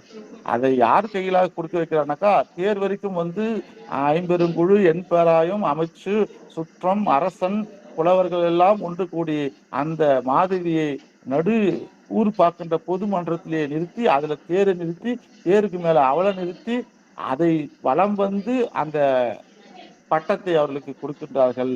அப்படி கொடுக்கும்போது யார் கையில கொடுக்க வைக்கிறானாக்கா, கவி கை கொடுப்ப என்று சொல்லுகின்றார். கவி கை கொடுப்ப என்ற வார்த்தையை இளங்கோவடிகள் அப்ப யாரு புலவை வாய்ந்த ஒரு கவிஞனோட கையில கொடுத்துத்தான் அவளுக்கு அறிவார்ந்த ஒரு புலவன் கொடுக்க வேண்டும் என்பதுதான் சோழ மன்னனோட விருப்பமாக இருக்கிறது என்பதையும் நாம் இந்த நேரத்தில் புரிந்து கொள்ள வேண்டும். அப்போ காசுக்காக விலை போகக்கூடியதாக இந்த கணிகை சமுதாயம் இருந்திருந்தால் அவளுக்கு இந்த சிறப்பு, இத்தனை சிறப்பு கிடைத்திருக்காது என்பதை நாம் இந்த நேரத்தில் நினைவில் வைத்துக் கொள்ள வேண்டும். அவளை பாரதி கலைமகள் என்ற சொல்லால், விலைமகள் என்ற சொல் எங்கேயும் பயன்படுத்தவில்லை. அவளை கலைமகள் என்று தான் இளங்கோவடிகள் தன்னுடைய காப்பியத்தின் மூலமாக எல்லா இடங்களிலும் நினைவு கூறுகிறார். கோவலன் பிரிந்து விட்டான், முதல் கடிதம் எழுதி அனுப்புகின்றான். அந்த கடிதத்துக்கு அவன் எந்த பதிலும் கொடுக்கவில்லை. 2வது கடிதத்தோட மேன்மையை புரிந்து கொண்டுதான் அவளுடைய குற்றம் இல்லை, தன் தீது என்று கோவலன் அவளை தன்னுடைய விருப்பத்திற்கு உரியவளாக மாற்றினான். நேற்றைக்கு முன்தினம் வீரமணி பேசும்போது கூட சொன்னார், ஆய்வாளர் பேராசிரியர் வீரமணி பேசும்போது கூட, விடுதல் அறியா விரும்பினன் என்று மாதவிக்கும் கோவலனுக்கும் இருந்த ஒரு உறவை எந்த வார்த்தையால் பேசுகிறார் என்றால் இளங்கோவடிகள் விடுதல் அறியா விரும்பினன் என்று சொல்கிறார். அதாவது அவளை விட்டு நீங்குவதே என்னன்னே தெரியாம அவளோட விரும்பிதான் இருந்தான், விரும்பாமல் இல்லை. அவளோட விடுதல் அறியா இருந்தான் என்று சொல்லவில்லை, விடுதல் அறியா விரும்பி இருந்தான் என்று சொல்லுகின்றான். அவன் விருப்பத்தோடு தான் அவளுடைய வாழ்க்கையை அமைத்துக் கொண்டான். மணிமேகலைக்கு 12 வயது ஆகும் பொழுதுதான் அவள் துறவரம் மேற்கொள்ளக்கூடிய சூழல் இருக்கிறது. அது வரைக்குமே இவனுடைய பாதுகாப்பில் இவனுடைய அரவணைப்பில்தான் இருந்தான் என்பதை நாம் இந்த நேரத்தில் புரிந்து கொள்ள வேண்டும். ஆகவே விருப்போடு வாழ்ந்த வாழ்க்கை தான் இந்த கோவலனுக்கும் மாதவிக்கும் இருந்திருக்கக்கூடிய ஒரு வாழ்க்கை. ஏன் இதெல்லாம் இப்ப நான் பாக்குறேன்னாக்கா, இவங்க 2 பேரும் அணிந்திருக்கக்கூடிய கோவலனுக்கு என்ன மாதிரியான ஆடை அலங்காரம் என்பது பதிவே கிடையாது. மாதவியோட உடல் முழுவதும் எந்த மாதிரியான அவள் கூந்தல் இருந்து பாதாதி கேசம் கேதாசி பாதம் என்று நாம் தமிழ்ல சொல்லுவோமே, அது போல அந்த நிலைப்பாட்டை இந்த இலக்கியத்திலேயே தொடங்கி விடுகின்றார். பின்னாடி நம்ம சிற்றிலக்கிய வகையில அதை பார்க்கின்றோம். ஆனால் இது மாதவியோட நம்ம சங்க இலக்கியத்திலே கூத்தராற்றுப்படை என்று சொல்லக்கூடிய அதிலிருந்து பொருளாற்றுப்படையில விரலையை பற்றி வர்ணிக்கும் போது இருக்கும். இங்கேயும் நம்ம அவள் அணிந்திருந்த ஆபரணங்கள் பார்த்தீங்கன்னாக்கா, தங்க ஆபரணங்களை, வைர ஆபரணங்களை, மாணிக்கம் என்று சொல்லக்கூடிய அந்த ஆபரணங்கள் எல்லாம் அவள் அணிந்திருந்தாள் என்ற பதிவையும் அவளுடைய அழகையும் வர்ணிக்க தவறில்லை. அதுக்கப்புறம் தான் இருவரும் என்ன பண்றாங்கன்னாக்கா, கடலாடுவதற்காக சென்றாங்க. அப்படி கடலாடு செய்யும் பொழுது அங்கே இருக்கக்கூடிய கடற்கரை காட்சியை பதிவு செய்கிறார். கடற்கரை காட்சி என்பது எதுவாக இருக்கிறது என்றால், இன்றைக்கு நாம் இருக்கிறது சொல்வதை போல கடல் எங்கேயோ இருக்கிறது, நிலம் எங்கேயோ இருக்கிறது என்று சொல்வது போல பிரித்தறிய முடியாமல் கடலும் நிலமும் இணையக்கூடிய, அதாவது மருதமும் நெய்தலும் இணையக்கூடிய இடமாக அந்த இடம் இருக்கிறது என்று நாம் புரிந்து கொள்ளலாம். ஆழை மடல்கள் சூழக்கூடிய ஒன்றில் இப்ப நம்ம இதுல நீராட செல்வதற்காக கண்ணகியோட தோழி எழுப்பா. என்னன்னாக்கா அவளுடைய கணவனை பிறந்தவருக்கு இந்த நீராடினாக்கா சோமகுண்டம் சூரிய குண்டம் என்று சொல்லக்கூடிய அந்த குளத்தில் மூழ்கி எழுந்தால் பிரிந்திருந்த கணவன் ஒன்று சேருவான் என்று அவருடைய தோழி அழைக்கும் போது கண்ணகி அங்கே மறுத்து விடுவார். வீடு அன்று என்ற ஒரே வார்த்தையால் மறுத்து விடுவார். அந்த இடமும் தாழை மடல் சூழ்ந்திருக்கக்கூடிய இடமாக இருக்கிறது. சூரிய குண்டம் சோமகுண்டம் என்று சொல்லக்கூடிய அந்த பகுதியும் கடலோடு இணைந்திருக்கக்கூடிய பகுதியாக இருக்குமாறு இங்கேயும் அது போன்ற பல்வேறு விதமான காட்சிகளை கோவலனும் மாதவியும் கூடியும் அந்த இடத்துல இருந்திருக்காங்க. அதுக்கப்புறமா பாத்தீங்கன்னாக்கா அந்த கடற்கரையை ஒட்டியே இருக்கக்கூடிய அந்த காவிரி ஆற்றோடு இருக்கக்கூடிய ஆற்றங்கரை மணலிலே இன்னைக்கு சொல்லக்கூடிய நம்ம டென்ட் அல்லது கேம்ப்னு சொல்லக்கூடிய அந்த பகுதியை மூடு திரை என்று சொல்லக்கூடிய அந்த பகுதி உள்ளே அவர்களுடைய கட்டில் அமைத்து அந்த கட்டில் தந்த காலிலால் ஆனது என்ற பதிவு வரைக்கும் சொல்றாங்க. அவ்வளோ வளமா தான் கோவலன் அங்கேயும் இருந்திருக்கான். மாதவியோடு இருக்கும் பொழுது சாதாரணமா இல்லை, அவனும் பலமாகத்தான் இருந்திருக்கிறான் என்று சொல்றாங்க. வானில் உள்ள தேவர்கள் பிற அறியாதபடி தங்கள் உருமறைத்து வந்து இந்த இந்திர விழாவை காண வராங்களாம். அப்போ அந்த மாதவியோட கூத்துக்கேற்பு குறைந்த அழகு கோலம் அணிமணிவுகளும் முடிவுக்கு வர பலர் முன் மாதவி ஆறுதல் கண்டு அவளோடு ஊடல் கொண்டிருந்தான் கோவலன். அப்போ என்ன பண்றான், பலர் முன்னாடி ஆடுறதான் விரும்பல. இதுதான் இந்த காதையோட மிக முக்கியமாக. ஏன்னா அடுத்து காணல் வரையில அவங்களுக்கு ஊடலே வந்துடுது. இப்ப என்ன சொல்றாங்கன்னாக்கா, வானில் உள்ள தேவர்கள் பிறர் அறியாதபடி தங்கள் உருமறைத்து வந்து கண்டு மகிழக்கூடிய இந்திர விழா. அந்த இந்திர விழா பல நாட்டை சேர்ந்தவர்கள் வந்திருக்காங்க, பல இடங்கள்ல இருந்து மக்கள் வந்திருக்காங்க. அந்த மாதவியோட கூத்திற்கேற்ப புனைந்து அவளுடைய அழகு கோலமும் கண்டு அந்த அணிமணிகளும் எல்லாத்தையும் ஒரு முடிவுக்கு கண்ட வர வேண்டும் என்றுதான் கோவலன் ஒரு ஊடல் கொண்டிருந்தான். அந்த ஊடல் கோவலனுக்கு தீர்த்து மகிழ்ச்சி அடைய வேண்டும். அவள் என்ன பண்றானாக்கா, அவனுக்கென்று தனியாக ஒரு அலங்காரத்தை ஏற்படுத்தி கொள்கிறாள். அலங்காரத்தை ஏற்படுத்தி கொண்டு தன்னுடைய கணவனோடு கோவலனோடு ஊடியும் மலர் மஞ்சத்திலே அவள் மகிழ்ந்திருந்தாள் என்ற பதிவும் இங்க நம் முக்கியமாக பார்க்க வேண்டிய பதிவு. அதுக்கப்புறமா ரெண்டு பேரும் இங்கிருந்து கடல் ஆடுவதற்கு செல்றாங்க. கடல்ல நீர் ஆடுவதற்கு இந்த 28 நாள் இந்திர விழா நடந்து முடிந்து கொடி இறக்கியாச்சு. கொடி இறக்கினோடனே முழு நிலா என்று சொல்லக்கூடிய வெள்ளுவா என்று சொல்லக்கூடிய பௌர்ணமி நாள் வந்தது. இந்த புகார் நகரம் அந்த பழமையான ஒரு பதி, அந்த பழமையான பதியில மருவூர் பாக்கம் பட்டினப்பாக்கம் என்று சொல்லக்கூடிய பட்டினப்பாக்கத்திலும் மருவூர் பாக்கத்திலும் பல்வேறு விதமான பொருட்கள் கொட்டி வைக்கப்பட்டிருக்கிற காட்சி கூட இந்த இடத்துல சில இடங்கள்ல அவரு குறிப்பிட்டு சொல்லியிருக்கார். அந்த ஊர் மக்கள் நெருங்கி அடித்து கொண்டு அங்க கடலாட அவ்வளவு நெருக்கமா அவ்வளவு கூட்டமா போறாங்க. மாதவியும் தாழல் மடல் விரியும் சோலைகள் சூழ்ந்த கடற்கரை சோலை எப்படி இருந்துக்குனாக்கா, தாழை மடலால் விரிந்திருக்கக்கூடிய நிரம்பி இருக்கக்கூடிய அந்த கடற்கரை சென்று நீர் விளையாட்டு காண விரும்பி கோவலனை அழைத்தாள். அவளோடு அவனும் புறப்பட்டான். அப்படி அவர்கள் போகிற வழியில் ஒரு காட்சியை காண்றாங்க. அது இன்னைக்கு நாம கேட்டாலும் கிடைக்காத ஒரு காட்சி, நாம எங்க போய் தேடினாலும் இன்னைக்கு கிடைக்காத ஒரு காட்சி. தாமரை தடாகத்தில் இருந்த அன்னப்பறவைகள் வாய்விட்டு கூவ பொழுது விடிந்து விட்டது என்பதை சங்கொலியும் கோழியும் குரல் எழுப்பி தெரிவிக்க இன்னும் சற்று நேரத்தில் காலை மலரப் போகிறது என்பதை இருள் விரட்ட வந்த விடிவெள்ளி காட்ட, வானத்திலே விடிவெள்ளி என்பதை காட்டுகிறது. காலை தொடங்கிடுச்சுட்டு, ஏன்னா கிழக்குல வெள்ளி முளைச்சிருச்சுன்னா விடிஞ்சிருச்சுன்னு அர்த்தம். மலர் மாலை அணிந்த மார்புடையவன் ஆகிய கோவலனுடன் உயர்ந்த அணிமணிகள் பூண்டு மாதவி புறப்பட்டாள். வானத்து மழை போல பிறருக்கு உதவியை வாரி வழங்குகின்ற கோவலன் குதிரை மீதும், கோவலன் எங்க எப்படி போறான், குதிரை மீது போகின்றான். மான் போன்ற மருண்ட பார்வையுடைய மாதவி மூடு வண்டியிலும் வர்ணத்தான் பல்லக்கிலே சென்றிருக்கிறாள். அவளை பல்லக்கிலே அழைத்து செல்கிறார்கள்.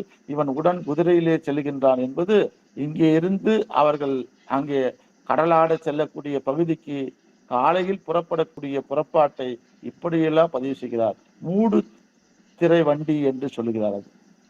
அதே போல காவலன் குதிரை மீது அவன் புறப்பட்டு போகிறான் என்று சொல்லுகின்றார். அப்புறமா கோடி கோடியாக குவித்து வைத்த பொருட்கள் நிறைந்திருக்கக்கூடிய மாடங்கள் நிறைந்த குறுக்கு தெருக்களுடைய ஆவண வீதி, மலர்கள் அலங்கரித்து அழகு செய்யும் மணிவிலக்கேற்றி பூவும் அருகும் புது நெல்லும் வைத்து வழிபடும் மங்கள பெண்டில் தாம் அணிந்துள்ள அணிமணிகள் எழுப்பும் ஒளியோடு போய் வந்து கொண்டிருக்கும் திருமகள் இருக்கை போன்ற பட்டினப்பாக்கமும் கடல் தரு வளத்தை எல்லாம் கொண்டு வந்து தருதால் செல்வ செழிப்பில் உயர்ந்தோங்கி இருக்கும் மருவூர் பாக்கமும் மரக்கலங்களில் சென்று திரைக்கடல் ஓடி பொருள் தேடும் பல நாட்டு மக்கள் வாழும் வெண்மணல் பரப்பை உடைய கூல வீதி, அதன் அருகில் உள்ள இன்ன பொருட்கள் இன்னெந்த இடங்களில் உள்ளன என்பதை விளக்க வண்ண வண்ண கொடிகள் நட்ட வைக்கக்கூடிய சேரி பகுதியும் கடந்து கோவலனும் மாதவியும் கடற்கரை சோலையை அடைந்தனர்.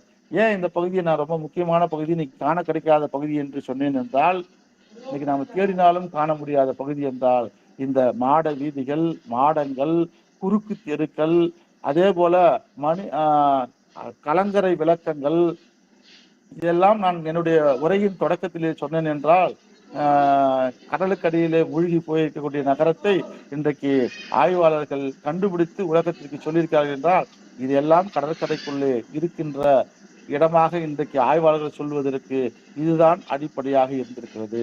பட்டினப்பாலில் சொல்லக்கூடிய சில காட்சிகளும் கட்டடங்களும், அதே போல மணிமேகலில் சொல்லக்கூடிய அந்த காட்சிகளும், இதே போல இங்கே நம்முடைய சிலப்பதிகாரத்தில் சொல்லக்கூடிய சில கட்டட காட்சிகளும் நமக்கு பழமையான கட்டடங்கள் இருந்தது என்பதற்கு குறுக்கு தெரு, ஒரு தெரு இன்னொரு மாடங்கள் இருக்கிறது என்று சொல்லலாம். இப்ப ஆய்வு முடிவுல இதெல்லாம் சொல்றாங்க. ஒரு செவருக்கும் இன்னொரு செவருக்கும் வித்தியாசம் இருக்குது. ஒரே காலகட்டத்துல கட்டணத்துல எல்லாம் வெவ்வேறு காலகட்டத்துல கொட்டிருக்காங்க.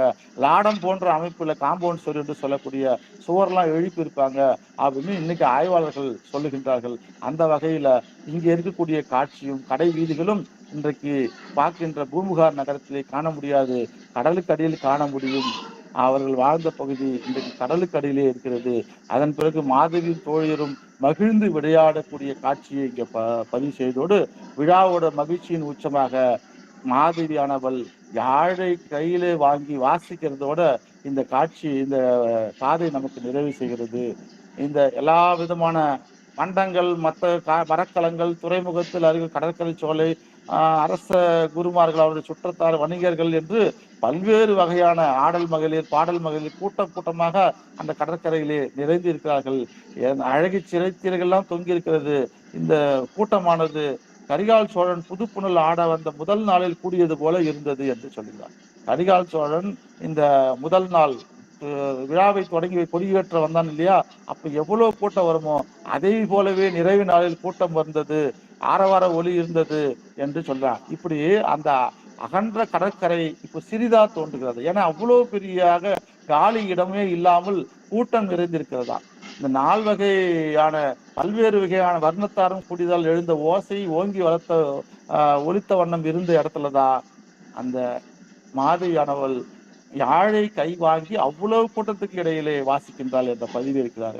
கடற்புலவு கடிந்த மடல் பூந்தாழை சிறை செய் வேலி அகவையின் ஆங்குவோர் புன்னை நீழல் புதுமணல் பரப்பில் ஓவிய எழினி சூழ உடன்போக்கி விதானித்து படுத்த வெண்கால் அமளிமிசை வருந்துகு நின்ற வசந்த மாலை கை திருத்து கோல் நல்யாழ் செவ்வனம் வாங்கி கோவலன் தன்னோடும் கொள்கையின் இருந்தனல் மாமலர் நெடுங்கண் மாதவி தான் என இந்த காதையை நிறைவு செய்கிறார். என்ன சொல்ல வர்றாருனாக்கா, கடற்கரை பகுதியிலே வீசும் புலால் நாற்றும் போக மனமிகு மடல் விரிக்கும் தாழை காவல் வேலியாக சூழ்ந்திருக்கும் ஒரு உள்ளிடத்தில் ஒரு புன்னை மரத்தின் எழில் புதிய மணல் பரப்பிய சித்திரவி பூ வேலைப்பாடு அமைந்த திரைச்சீலைகளை சுற்றிலும் கட்டி மேற்கூரையும் அமைத்த யானையின் வெள்ளை தந்தத்தால் கால் செய்து அமைத்த படுக்கையில் கோவலனும் கூடியிருந்த வேளையில் மலர் போலும் கண்களுடைய மாதவி தன் தோழியாகிய வசந்த மாலையின் கையில் இருந்த இசை நரம்புடைய யாழினை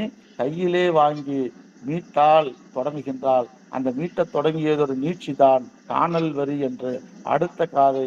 அதை நாம் எல்லோரும் நாளைக்கு செவிமடுக்க இருக்கிறோம். வாய்ப்பளித்தமைக்கும் வாய்மொழி கேட்டமைக்கும் நன்றி கூறி இடம் சார்கிறேன். நன்றி, வணக்கம்.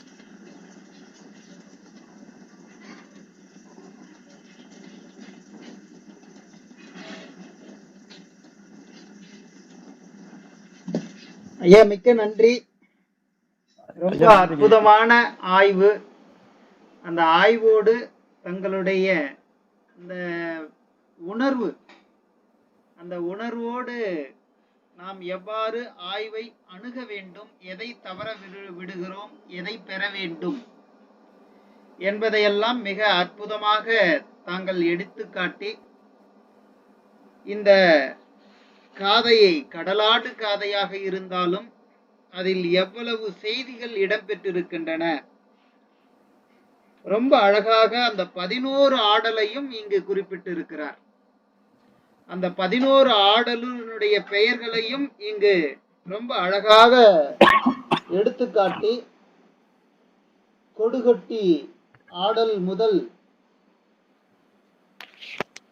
கடையம் வரை மிக அற்புதமாக இந்த 11 ஆடலையும் எடுத்துக்காட்டி மாதவி தன்னை எவ்வாறெல்லாம் ஒப்பனை செய்து கொள்கிறாள் என்பதையும் எடுத்துக்காட்டி மிக அழகாக இந்த சொற்கள் எல்லாம் நாம இந்த மூடு வண்டின்னு சொன்னதை இப்பதான் நான் கேள்விப்படுறேன். படிச்சதெல்லாம் கூட உண்டு, இருந்தாலும் அவ்வளவு நினைவுக்கு அதை வச்சுக்கல. அதையெல்லாம் மிக அழகாக எடுத்துக்காட்டி எனக்கு கூட ஒரு பெரிய ஆசை, எல்லாவற்றுக்கும் அகராதி தயாரிக்கிறார்கள், ஏன் சிலப்பதிகாரத்திற்கு தயாரித்து விடலாமே. நிச்சயமா அந்த கலை சொற்களை நாம் கேட்கும் தோறும் அது சலிப்பு தட்டாமல் இன்னும் என்ன சொல்லி இருக்கிறார் என்ற தேடலை ஏற்படுத்துகிறது. அதான் சிரமது இடையிற்கு மன்னிக்கணும்.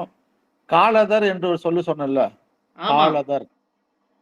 அதர்னா வழி நமக்கு தெரியும், கால்னா காற்றுன்றது தெரியும், காற்றுன்னு தெரியும். காலதர் என்ற சொல்லை சங்க இலக்கியத்தை தாண்டி சிலப்பதிகாரத்தில் தான் பதிவு இருக்கு. காலதர் பதிவு இருக்கு. நம்ம சங்க இலக்கியத்தில் கூட இந்த சொல் இல்ல, சிலப்பதிகாரத்தில் தான் காலதர் என்ற சொல் இருக்கிறது. கால்னா காற்று என்று நமக்கு தெரியும். அதர்னா அதர்வினான் திருவள்ளுவர் பயன்படுத்துற சொல்லு, ஆக்கம் அதர்வினான் என்று சொல்லுகிறார் இல்லையா. அப்போ வழி என்ற சொல்லு ரெண்டையும் சேர்த்து காற்று போகக்கூடிய வழியுடைய மான் கண்களுடைய துளையிட்டப்பட்ட சன்னலை உடையதாக இருக்கிறது. அந்த எழுநிலை மாடத்தை பதிவு செய்யும் போது மனையரம் படுத்த காதிலே இது வரும். ரொம்ப மகிழ்ச்சிங்கய்யா, ரொம்ப மகிழ்ச்சி. நம்ம சாளரம் தமிழ் நினைச்சிருக்கிறோம், ஜன்னல் தமிழ் நினைச்சிட்டு இருக்கிறோம்.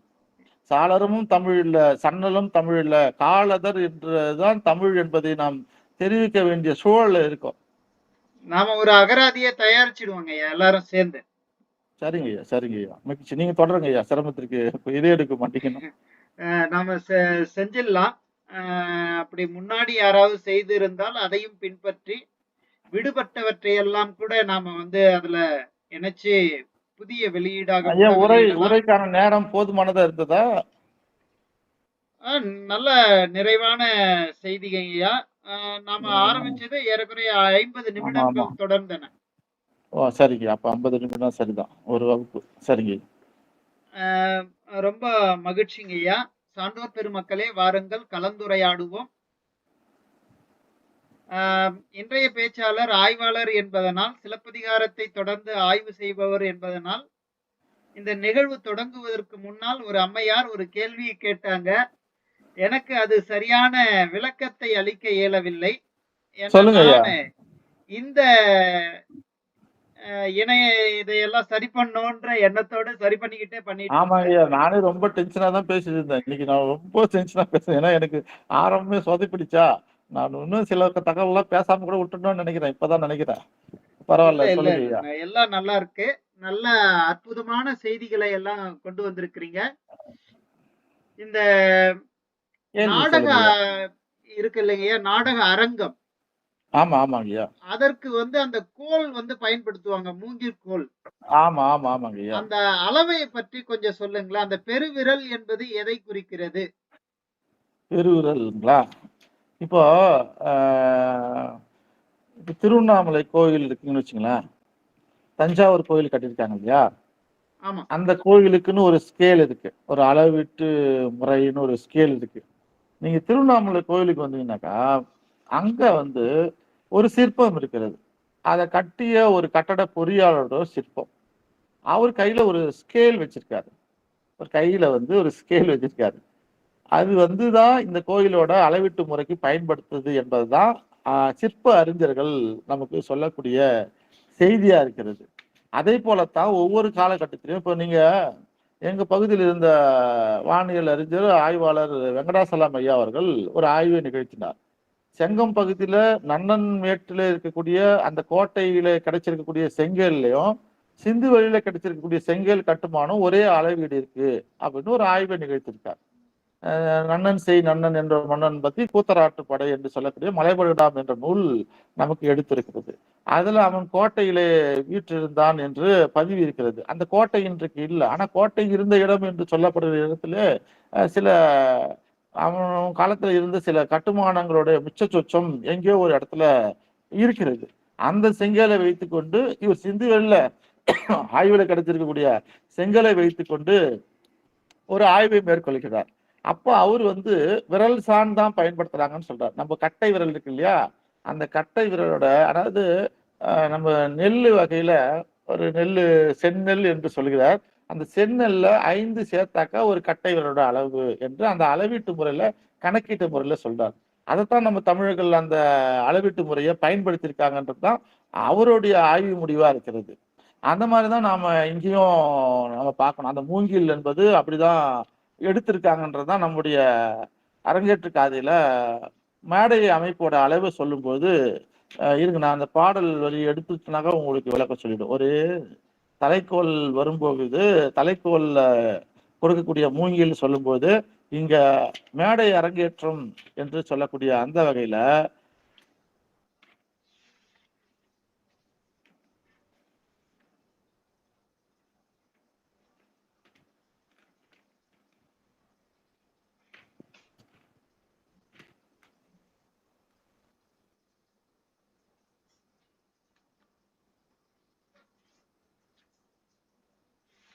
அதாங்க ஐயா என்ன சொல்றாங்கன்னாக்கா, கண்ணிடை ஒரு சான் வளர்ந்தது கொண்டு நூல் நெறி மரபின் அரங்கம் அளக்கும் கோல் அளவு 24 விரலாக எழுகோல் அகலத்து எண்கோல் நீளத்து ஒரு கோல் உயரத்து உறுப்பினது ஆகி உத்தர பலகையோடு அரங்கின் பலகை வைத்த இடை நிலம் நாற்கோல் ஆக ஏற்ற வாயில் இரண்டுடன் பொலிய தோற்றிய அரங்கில் தொழுதனர் ஏற்ற பூதரை எழுதி மேல்நிலை வைத்து தூண் நிழல் புறப்பட மான் விளக்கு எடுத்து ஆங்கு ஒருமுக எழுநியும் கறந்து வரல் எழுநியும் புரிந்திருன் வகுத்து ஆங்கு ஓவிய விதானத்து விரைவரு நித்திலத்து மாலை தாமம் வலையுடன் நாற்றி பிரிந்து பட கிடந்த அருந்தொழில் அரங்கத்து என்று இந்த பாடல் நமக்கு சொல்லுகிறது. என்ன சொல்றாங்கன்னாக்கா, கட்டடக்கலை சிற்பக்கலையில வல்லுநராக வகுத்துள்ள விதிமுறைகள் ஒன்றில் கூட குறைவுபடாது.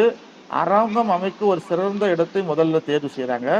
அப்புறம் பின்னர் புதிய மலை போன்று போற்றத்தகுந்த புண்ணியமான நல்ல காடுகள் மலைகள் உயர்ந்து வளர்ந்துள்ள அந்த இடத்திலிருந்து எடுக்கப்பட்ட மூங்கில்களில் ஒரு கணுவுக்கும் இன்னொரு கணுவுக்கும் இடையில் உள்ள இடைவெளி ஒரு சான் உள்ளதாக பார்த்து அப்படின்னு ஒரு பதிவு சொல்றாங்க.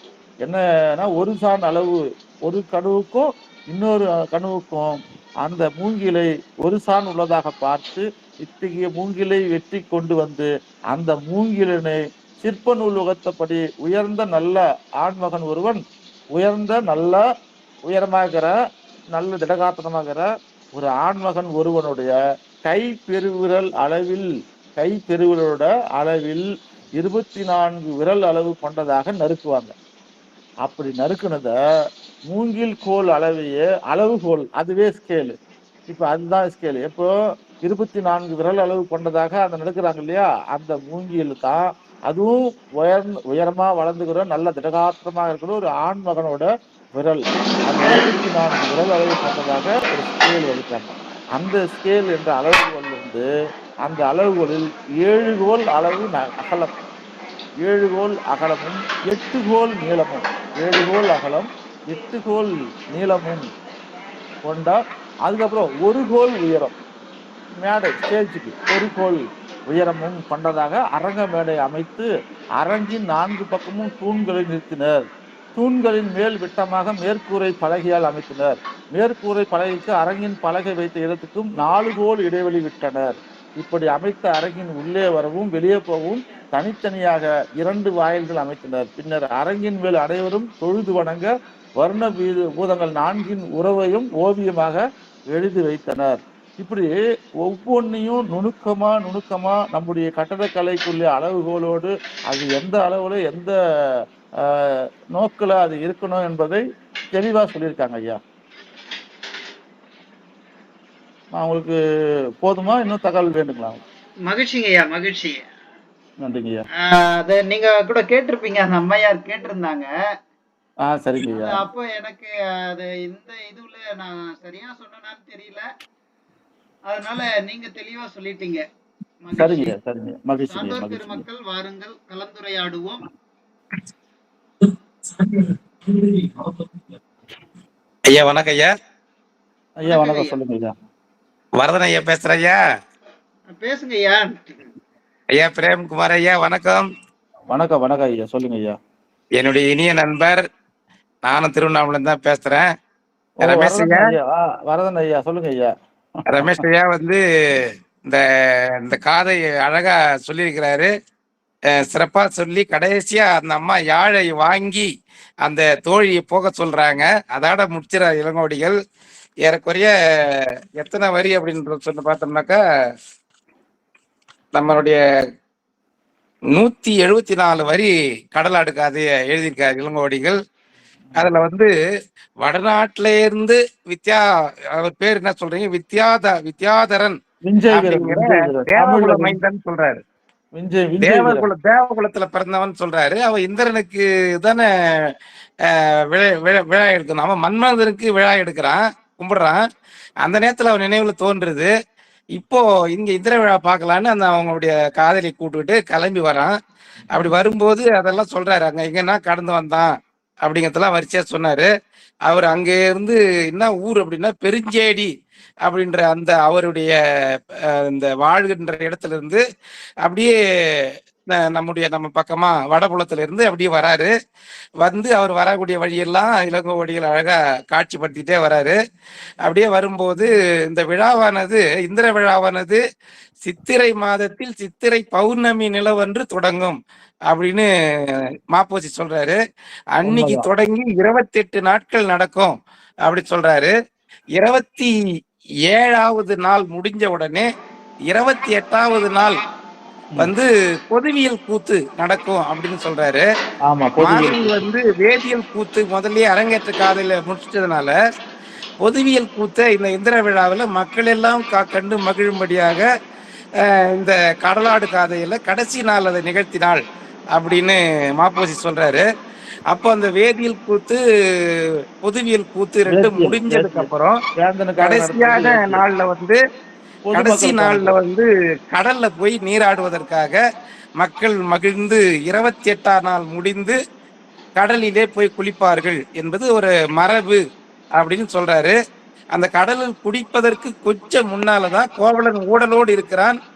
அந்த ஊடலோடு இருக்கிற போது அவனை எவ்வாறு தணிவிப்பது என்று மாதவி யோசிக்கிற போது தோழியினுடைய கையில் இருந்த அந்த யாழை வாங்கி தோழியை அப்புறப்படுத்தி விட்டு அவனோடு இருக்கையில் அமர்கிறாள். மாமலர் நெடுங்கன் மாதவி அப்படின்னு சொல்லிட்டு அப்போ அடுத்து அவங்க கடலுக்கு போய் குளிக்க போறாங்க, கடல்ல போய் மகிழ போறாங்க அப்படின்னு இந்த கதையை சொல்றாரு. அதுக்கப்புறம் என்ன நடக்க போகுதுன்றதெல்லாம் நம்ம பார்க்க போறோம். இந்த விஷயத்தெல்லாம் ஐயா நம்முடைய ஆய்வறிஞர் திருவண்ணாமலை கலைக்கல்லூரியினுடைய பேராசிரியர், நீண்ட காலமாக நம்ம கல்லூரியில தொண்டாட்டி கொண்டு வருகிற தமிழறிஞர், அது மட்டுமல்ல 63 நாயன்மார்களுடைய அந்த ஆய்வு மையத்தினுடைய முக்கிய அங்கமாக இருப்பவர், இணைப்புரை வழங்கக்கூடியவர் நாடறிந்த தமிழறிஞர் பிரேம்குமார் ஐயா அவர்கள் கடலாடு காதையில் இருக்கக்கூடிய இன்னொரு விஷயங்களை விரித்து சொல்லணும்னா ஒரு 3 மணி நேரம் பேசணும். அதனால அவர் தேவையான இடங்களை சிறப்பாக விளக்கினார். ஐயாவுக்கு நன்றி சொல்லி என் உரையை முடித்துக் கொள்கிறேன் ஐயா. ரொம்ப நன்றி ஐயா. நன்றி ஐயா, வந்ததுக்கு மகிழ்ச்சிங்க ஐயா. நானு அந்த தொடக்க பதத்துல யாரெல்லாம் வந்திருக்காங்களோ ஏன்னா நம்ம ஆரம்பிக்கும் போது இடர்பாடு வந்தா பதற்றம் ஏற்படுவது இயல்பு ஐயா. பேசுறதுக்குள்ள பதட்டமா தான் பேசணும். ஒன்னும் நான் சிறப்பா ஒண்ணும் பிரச்சனை, எங்களுக்கு கரெக்டா தான் கேட்டுச்சு, கரெக்டா இருந்தது. எங்களுக்கு கதையில எந்த குழப்பமும் இல்ல ஐயா. ஐயா ஒரே ஒரு செய்தியை நான் சொல்லிக்கிறேன். இந்த கடலாடு ஒரே ஒரு செய்தியை மட்டும் நான் சொல்லிக்கிறேன். 28 நாள் ஐயா இப்ப வரதன் ஐயா சரியா நினைவூட்டினாரு மாபோசியோட அந்த ஆய்வுரைய. சித்திரை மாதம் தொடங்கி கொடியாற்றத்தோடு பௌர்ணமி என்று சொல்றோம் இல்லையா, அந்த சித்திரை பௌர்ணமி தொடங்கி அடுத்து வரக்கூடிய புத்த பூர்ணிமா என்று சொல்லக்கூடிய அந்த பௌர்ணமியோடு அது நிறைவுறும். இந்த செய்தி 28 நாள் என்பது எதுக்காக இந்த 28 நாளை தேர்ந்தெடுத்தாங்க அப்படின்றது ஒரு ஆய்வு. 28 நாள் என்ன, ஒரு மாதம். 28 நாள் தான் நம்ம தமிழுடைய வழக்குல ஒரு மாதமாக இருந்தது, நில பௌர்ணமி அமாவாசையோட கணக்குல. இந்த 28 நாளும் இன்னைக்கு தமிழ்நாட்டு உட்பட பல்வேறு இடங்கள்ல கடற்கரைக்கு மீனவர்கள் செல்வதற்கு தடை விதிக்கப்படக்கூடிய ஒரு காலம். நீங்க சரியா புரிஞ்சுக்கணும். இலக்கியம் என்பது ஏதோ ஒரு வாழ்வியலை யாரோ 2 பேரும் வாழ்வியலை சொல்வது அல்ல, அதையும் தாண்டி உள்ளுரையாக சில செய்திகள் அதுல இருக்கும் என்று என்னுடைய பேச்சின் தொடக்கத்திலேயே நான் குறிப்பிட்டேன். அதுல ஒரு முக்கியமான ஒரு செய்தியை இந்த இடத்துல நான் பதிவு செய்தே ஆக வேண்டும். இந்த 28 நாள் கடலுக்குள் மீனவர்கள் உள்ளிட்ட யாருமே செல்ல முடியாத ஒரு காலகட்டமாக, தடை விதி காலமாக இன்னைக்கும் தமிழ்நாடு அரசு உள்ளிட்ட பல்வேறு இடங்கள்ல கடல் வாழ் உயிரினங்கள் இனப்பெருக்கம் செய்யக்கூடிய காலம்.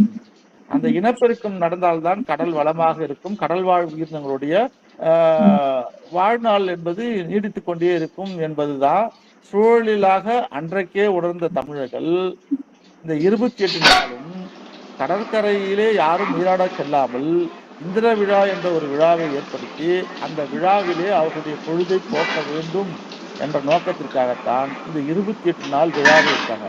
இந்த 28 நாள் முடிஞ்ச உடனே தான் கோவலன் கண்ணகியோட காப்பியத்துல வரக்கூடிய இந்த மாதவியோட கடலாடு காதை என்று சொல்லக்கூடியதிலும் 28 நாள் அந்த பௌர்ணமி நிறைவு செய்த பிறகு அடுத்த நாள்ல தான் இவர்கள் கடல் ஆடுவதற்காக, கடல்லே நீர் ஆடுவதற்காக செல்லக்கூடாது. அப்ப 28 நாள் யாரும் கடலுக்குள்ள போல.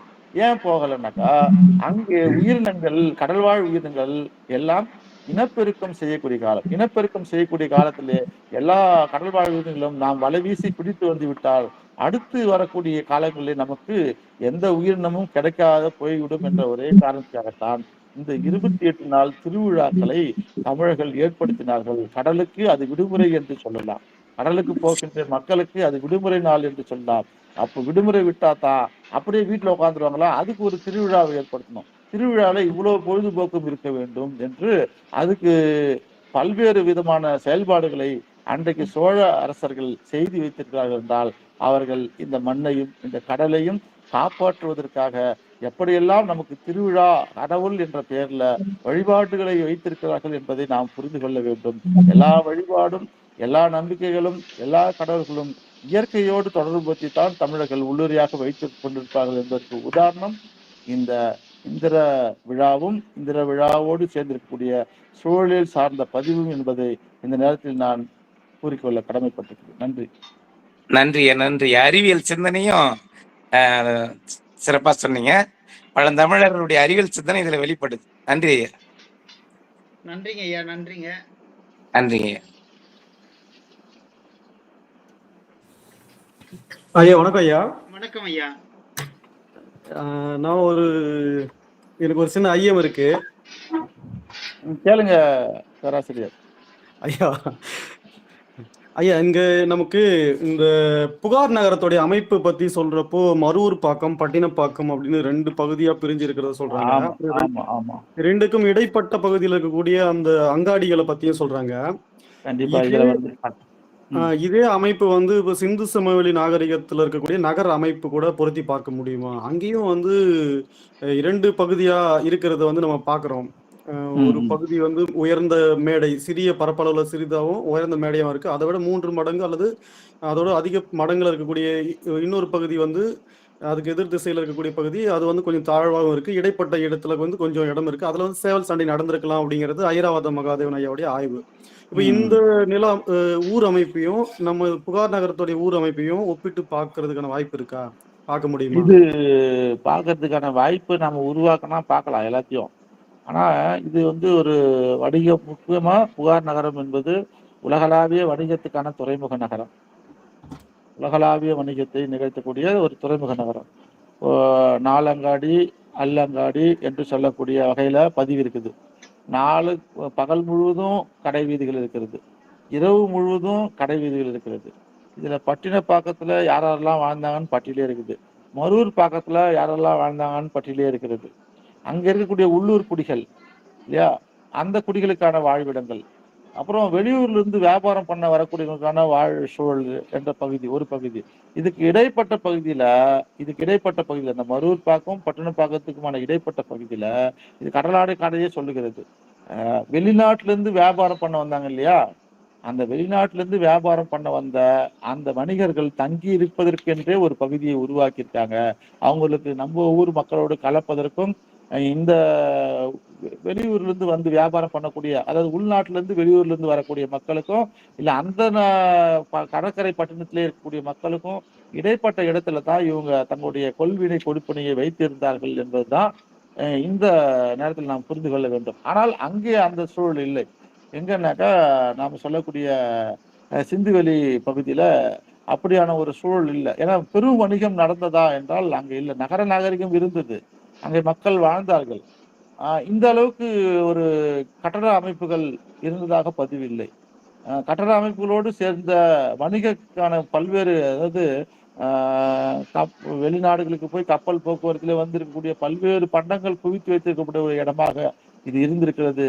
புல வாணிக பயிர்கள் என்று சொல்லக்கூடிய நிலத்துல விளையக்கூடிய பயிர்கள், கடல் வழியாக வந்திருக்கக்கூடிய பொருட்கள் என்று எல்லா விதமான பொருட்களும் கடல், அதாவது சொல்ற வார்த்தையை நம்ம மட்டும் பார்க்கலாம். இங்க என்னன்னாக்கா, கோடி பல அடுக்கிய கொழு நிதி குப்பை மாடம் மலிமருகின் பீடிகை தெருவின் மலர் அணி விளக்கத்து மணி விளக்கு எடுத்து அங்கு அலர் கொடி அருகும் நெல்லும் வீசி மலங்க தாசிய தம் கலன் ஒலிப்ப இதுபுடை மருங்கின் திரிவனர் பெயரும் திருமகள் இருக்கை செவ்வனம் கடிந்து மகரவாரி வளம் தந்து ஓங்கிய நகர வீதி நடுவன் போகி களம் தரு திருவின் புலம் பெயர் மாக்கள் அப்படின்னு அதுக்கப்புறம் இன்னொரு பதிவு சொல்றாங்க. வேலை வாழ்வுலகத்து விரிதிரை பரப்பின் கூல மருகில் கொடியெடுத்து நுவலும் மாலை சேரு மருங்கு சென்று எழுதி என்று ஒவ்வொரு பகுதியும் தனித்தனியாக சென்று மக்கள் வாழக்கூடிய பகுதியாக செல்வ செழிப்பில் வாழ்ந்தவர்கள்லாம் மரூர் பாக்கம் என்று சொல்லக்கூடிய பகுதியிலே இருந்தார்கள். அதே போல கூல வீதி என்று, அதாவது பல திரைக்கடல் ஓடி பொருள் தேடக்கூடிய பல நாட்டு மக்கள் வாழும் பரப்பக்கூடிய பகுதிக்கு கூல வீதியும் அதன் அருகில் உள்ள இடமும் இருக்கிறது என்று சொல்லக்கூடிய நிலைப்பாட்டு தான் இந்த கடலாடு காதையிலோ இல்லை நாம மணிமேகலை போன்ற காப்பியங்கள்லயே நமக்கு முதல் காதலியே இந்த செய்தி எல்லாம் இடம்பெற்றிருக்கும். நன்றிங்கய்யா. நன்றி வீரமணி. சுந்தர் இருக்கார் லைன்ல. சுந்தருக்கு ஏதாவது கேள்வி இருக்கா? சுந்தர் வந்திருக்கார், பேராசிரியர் சுந்தர். சுந்தர்னு பேர் பார்த்தா நம்ம சுந்தரா வீரமணி? ஆமாங்க ஐயா. இருக்காரா வெளியே?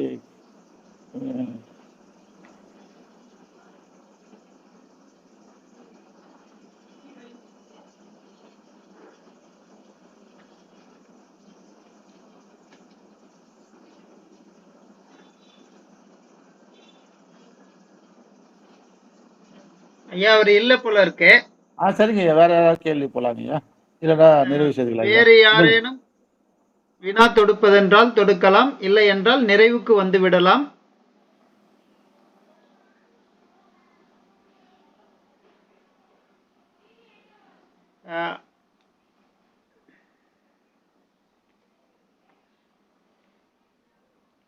மீண்டும் அனைவரையும் வணங்கி மகிழ்கிறேன். இன்றைக்கு தொடக்கம் ஒரு நமக்கு வேகத்தை கொடுத்து அந்த வேகத்தை நிறைவு செய்திருக்கிறது. ரொம்ப சான்றோர் பெருமக்கள் பொறுமையோடு காத்திருந்தார்கள். 22 நிமிடம் 23 நிமிடம் ஆகிவிட்டது. அத்துணை சான்றோர் பெருமக்களுக்கும் நன்றியை தெரிவித்து மகிழ்கிறேன். நன்றி. இன்றைய பொழிவாளர் மிகவும் அற்புதமாக இந்த கடலாடு காதையில் மட்டுமல்லாமல் எங்கெங்கு தொட வேண்டுமோ அங்கெல்லாம் தொட்டு அந்த செய்திகளை எல்லாம் கொண்டு வந்து நமக்கு கொட்டி இருக்கிறார். அந்த செய்தியை நாம் அரங்கேற்று காதையிலும் தொடர்பு படுத்தி பார்க்கலாம், மணிமேகலையிலும் தொடர்பு படுத்தி பார்க்கலாம், பின் வருகின்ற காதைகளிலும் தொடர்பு படுத்தி பார்க்கக்கூடிய வாய்ப்பு அமைந்திருக்கிறது என்பதை மிகவும் அற்புதமாக சுட்டி மிக அழகாக மணிமேகலையில் இடம்பெற்றிருக்கின்ற விஞ்சையர் மகன் காயசண்டிகையினுடைய வரலாற்றை மிக அற்புதமாகவும் சுருக்கமாகவும் எடுத்து இயம்பி அது மணிமேகலையில் இருக்கின்ற இந்த கதை எப்படி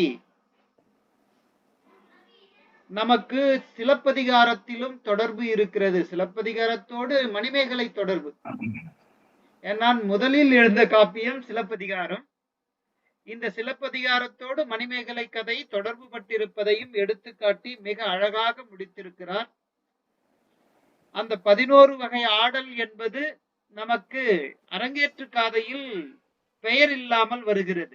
11 வகை ஆடல், அது சிவபெருமான் ஆடிய ஆட்டம் என்பதையும் எடுத்துக்காட்டி அந்த ஆடல்களுடைய பெயர்களை எல்லாம் நமக்கு கடலாடு காதையில் மிக அற்புதமாக குறிப்பிட்டு ஒவ்வொரு ஆடலினுடைய தன்மையையும் குறிப்பிட்டு இருப்பதை எடுத்துக்காட்டி அவர்களுடைய மாதவியினுடைய ஒப்பனை, அவள் மட்டும் ஒப்பனை செய்து கொள்ளாமல் கோவலனையும் உட்படுத்தியமை,